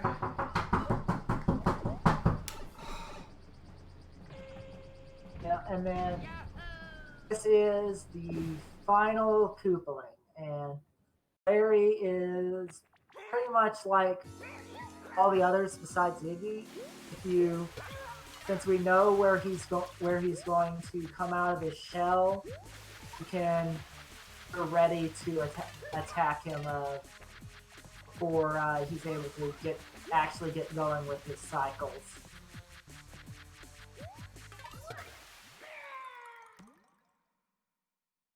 Yes, I'm a winner.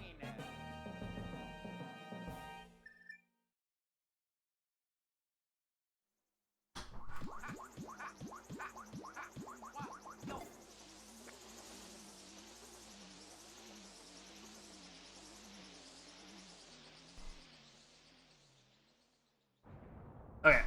Sorry about that. Got a little bit interrupted there. All right. But I don't know. I don't know if you explained the Larry fight because I couldn't hear you. My headphones were off the whole time. But Yeah, I did. Okay. So. All right. So coming up is the best level of the entire game. It's so good that you can take a nice little stretch break. Yeah. Also, this level is the initial reason why we started putting the second half of the game before the first half. Is because if you haven't beaten 7-Airship, there is two 15-second cutscenes on each side of entering and leaving this level. So by crashing the airship early, we don't have to worry about either of those cutscenes anymore. Yeah. New Super Mario Bros. Games have a run off a checkpoint system with all the cutscenes, and that is that if you skip worlds, then every cutscene that's supposed to play beforehand would be moved over to the current world that you're at, and that's what we took advantage of there when we did World 7 early.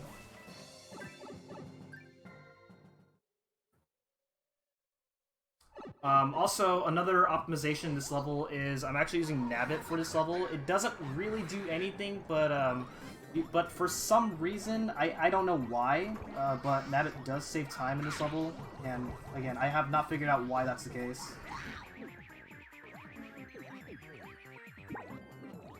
But it's a time save that we accept. No questions asked.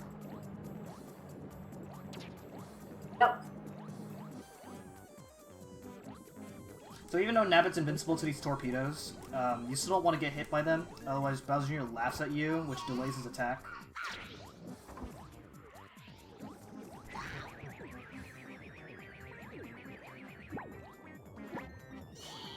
Very riveting fight. Yeah, so riveting that in the All Castles run, we actually go out of our way to route as far around this level as we can. Yeah. Away from the center, not around. Not around. Well, it can mean both ways. Yeah. Alright, but there we go. That's 5 airship. It's supposed to be the first level that you do when you enter World 5.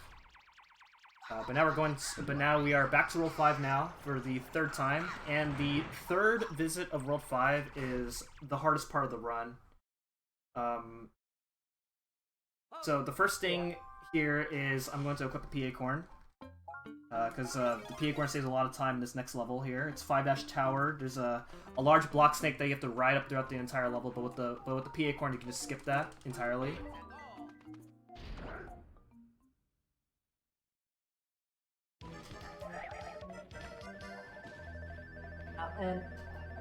But since we have to get the star coin still, there is a bit of a risky tight jump we've got to take.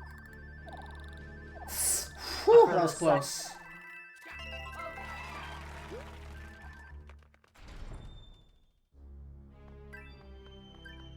Okay, not dead. If you do lose Acorn, you have to die, because you do need Acorn in order to get the third coin. Well, actually, it's technically possible to get it without Acorn, but it's pretty precise. It's slow. Yeah. Alright, last Boom Boom fight. Hammock makes Boom Boom giant, but who cares? That pretty much sums up all the Boom Boom fights. That doesn't. Who cares? Yeah, who cares? Alright, so that is the last opportunity to use a P Acorn.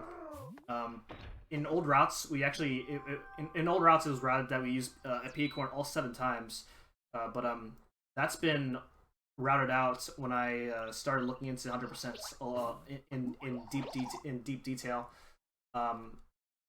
And one of the reasons is that some levels in the old routes didn't would save time with P Acorn, but the time that it takes to equip P Acorn is more. Yeah, if we see any more P Acorns this run, it'll just be because Mchan needs to equip any Acorn. Yeah. That's if I run out of Acorns. The other thing about P Acorns is that the end of the level cutscene is slower with P Acorn because you have to watch Luigi transform back into regular Acorn.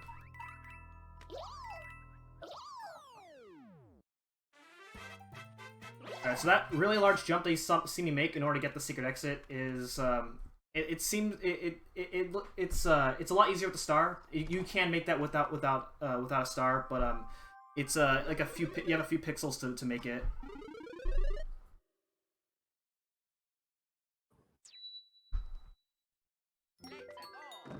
Alright, so now we're actually going to do this level again by getting the normal exit. I'm actually going to skip the star this time because you don't run enough distance from the star to the end of the level in a normal exit in order for it to save time.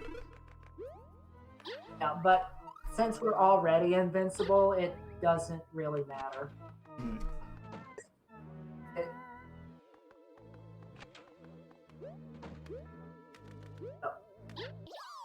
So not using a star here is just barely faster than if you were to use a star. So this is the longest stretch. This is like this is like the longest split if you were like to do attempts because we have to do this haunted forest section. We have to do both exits of World 5 of 5 Ghost House, as well as both exits of these 2 levels right here, which are 2 of the hardest levels in the game. And the normal route, you have to use the secret exit of either one of these 2 levels in order to get to the bottom part of World 5.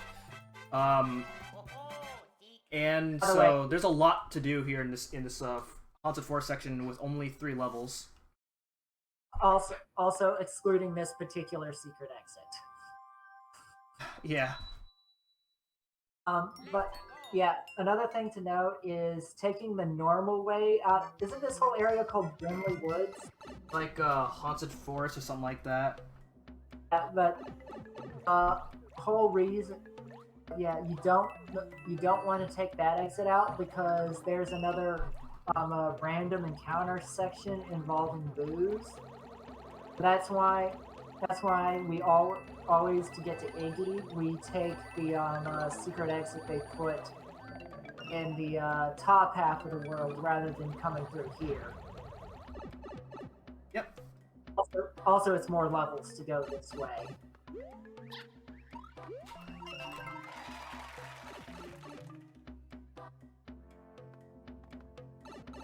Yeah, so this will be the only part of the game where you actually have to find a secret exit in order to progress through the normal route of the game.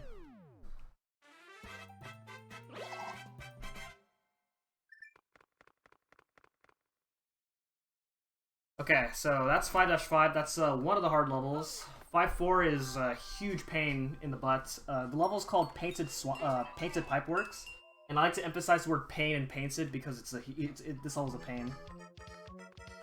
It looks pretty, but it's precise. And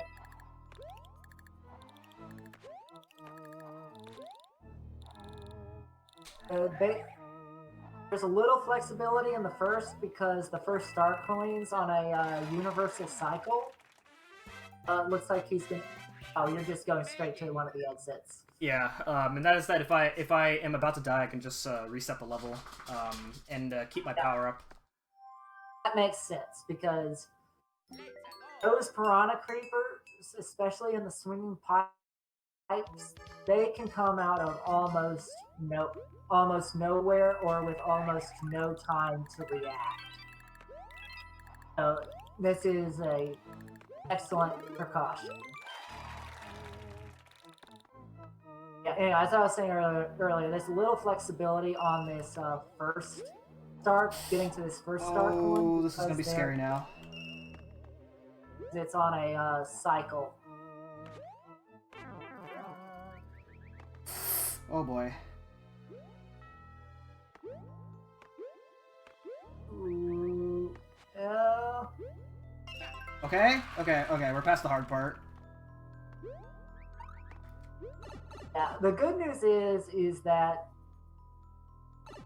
Luigi can't, even without the acorn, Luigi can jump really high.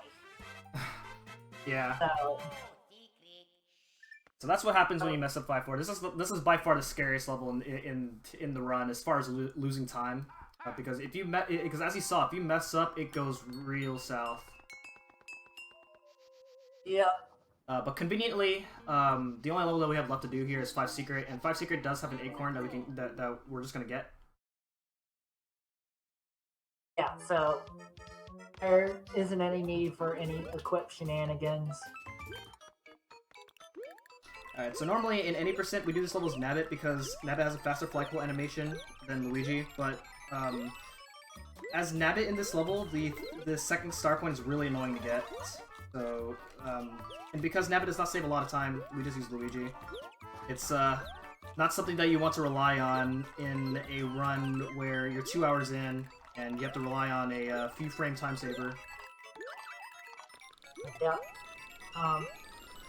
Also, even as a bit of an annoying auto-scroller, I'm thankful that Nintendo at least put something in here for us to do. Because if you hit 8 of those buzzy beetles, is it 7 or 8 of those buzzy beetles? It's probably 8. You get a 1-up mushroom. Alright, community joke time. Let's validate the run. I did it! You made it. Okay, so that is every world completed, and then now we have the bonus world, Superstar Road, that we unlocked right when we beat the game. But now we have access to all the levels now. And Superstar Road isn't difficult to do, but it's still, you can still lose time in this world, so it's still important to keep your A game as you go into the final world.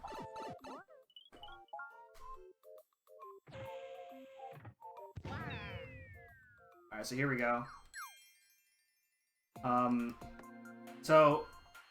We're actually going to be doing all the levels in order because there's no real benefit into doing them out of order, unlike in other NSMB games. Yeah, and this first Okay, one, we're off to a good start. How did the platform run up? Wait. Bye bye. Let's go. Oh yeah, I tried to save time there. Yeah.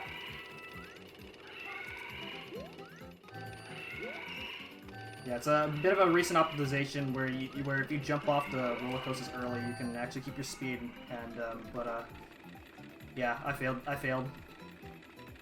That's okay. Also, this is probably the second most important level to play as Nabbit because it turns this section into real easy, as you can see. Yeah, very cool level design.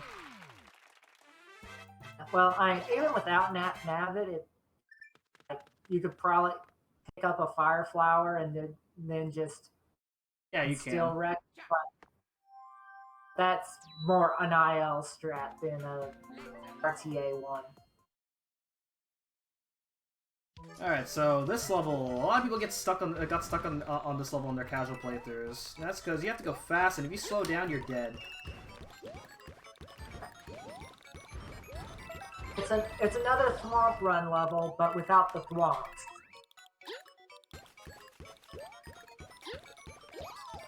What makes this level really hard is that these falling blocks can actually hit the P switches, so you don't actually have to hit the P switches on your own.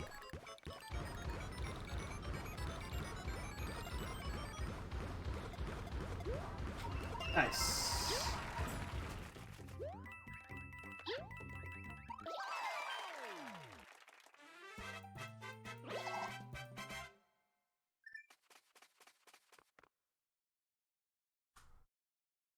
All right, 9-3. Don't get eaten. Yeah, in very old routes, we actually used to get a Baby Yoshi for this level, but with the way this route works, there's not really a convenient Baby Yoshi to get. So we just do this level's nabbit. Yeah, the reason that was done is because Baby Yoshi swims almost as fast as, I forget what it's compared to, but but the swim mechanics are comparable to the penguin suit. So it would make the level a breeze, but going out of the way for it is problem is more time than it's worth. Yeah, you save about 15 seconds in this level because this is a really long swimming level, but yeah, it's not worth going out and getting a Baby Yoshi just to save 15 seconds of this route. It's like the first Baby Yoshi itself is like 8 seconds because he talks to you. Yeah.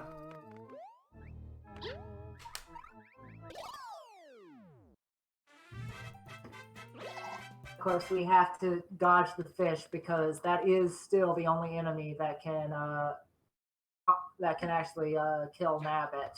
Mm-hmm.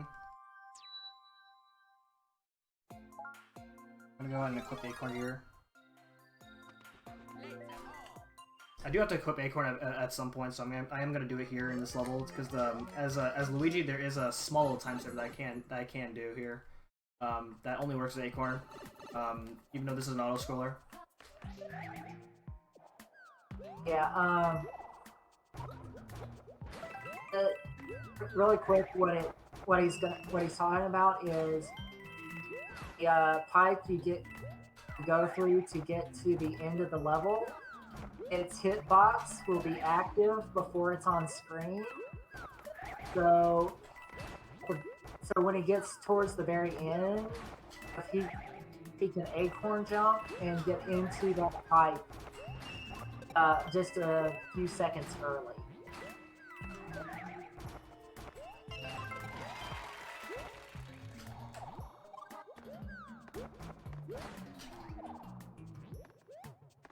Like that. And then, nice another small time saver right there. I did a nice little wall jump boost as soon as I came out of there. And it just saves a few frames. Yeah. Yeah. It basically gets you going at sprint speed just a little sooner than you would otherwise. Yeah. Alright, so this level, some people like to call this the Mario Maker level just due to how these blocks form.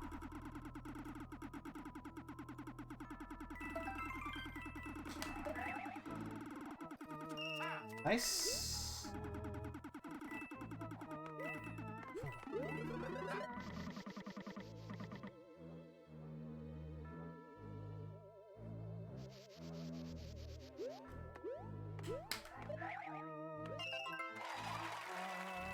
Okay, so that was a pretty straightforward level with that. But just like most other levels in this game, in this world, you mess up, then it goes pretty south really quickly. But coming up, 9-6 Firebar Sprint. It is the absolute hardest level in the entire game. It is so hard that when I was first learning this level, it took me 30 tries to actually do this on my first run. So Is that before or after you figured out ZL was a button? I gotta focus. Yeah.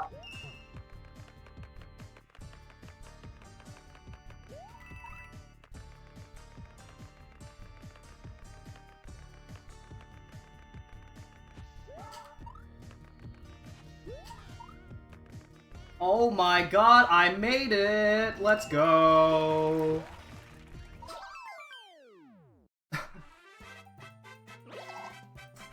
So yeah, as Nabbit, you just run through every single thing. Whereas with Luigi, you have to do some kind of setup in order to go through the whole level. Yeah, Luigi can do that too, but you have to figure out the lineup point, Yeah. and then even then you run the risk of coming out the other end small, which is super bad when it comes to the third star coin. Yes. Uh, this level, if you were playing as Luigi, would require the fire flower in it. Thankfully, because Nabbit doesn't have a hitbox with most of the enemies, you just fly through and push out clouds before they dissipate. This is very riveting. It is when the cloud starts blinking and you're wondering when that Lakitu is going to hold still. Yeah, so I actually did switch from cloud to cloud because the clouds can run out so you have to switch from cloud to cloud. All right, so the next level is called Impossible Pendulums, which probably means there's no way for me to beat this level.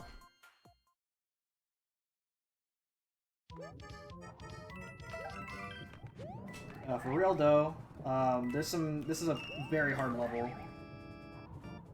Yes. So that's intentional.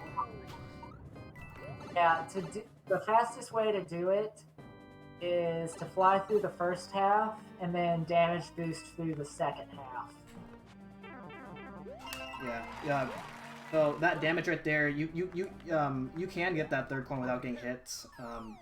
I got hit, and that's okay. Because there is an acorn in the very next level. So there we go. We beat the impossible level. And up next is the very last level that gets unlocked after you beat all the levels here in Superstar Road. It's called Flying Squirrel Ovation, and it's a really simple level for a very last level. So there's not really much to talk about. So I guess one really fun thing that I'm doing here is I'm actually playing as my Mii, and that's because if you attempt to play this level as Nabbit, the game gives you your Mii because Nabbit cannot fly, so it's impossible to do this level as Nabbit. So yeah, it's a really easy level. You can still mess up this level, which would suck, but yeah. With that being said, I'm really thank you everyone hope everyone enjoyed the run. This was a really fun run to be able to showcase. 100% is one of my favorite categories in this game. I'm really happy that I got to show this off at another marathon, and yeah. So you know, aside from like the 2 deaths I took, as well as some other like weird mistakes, I'm really happy with how I played overall. And I also like to thank Pretends for hanging out with me. It was great.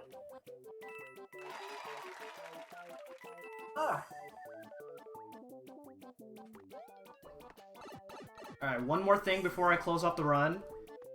There's a fun little thing that I can do right here. If you just stand still, then you just look at the screen right by the thank you sign, and there we go. And then time is when when you get the congratulations, you've completed adventure mode text box.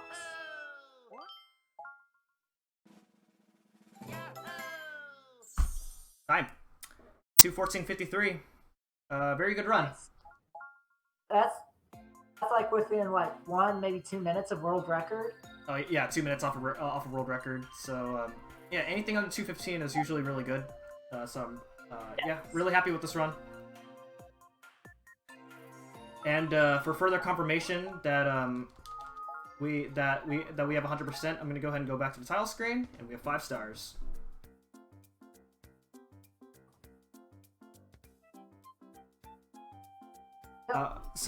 Yeah, if the next runner is ready, I guess we can close off. Otherwise, is the next runner ready?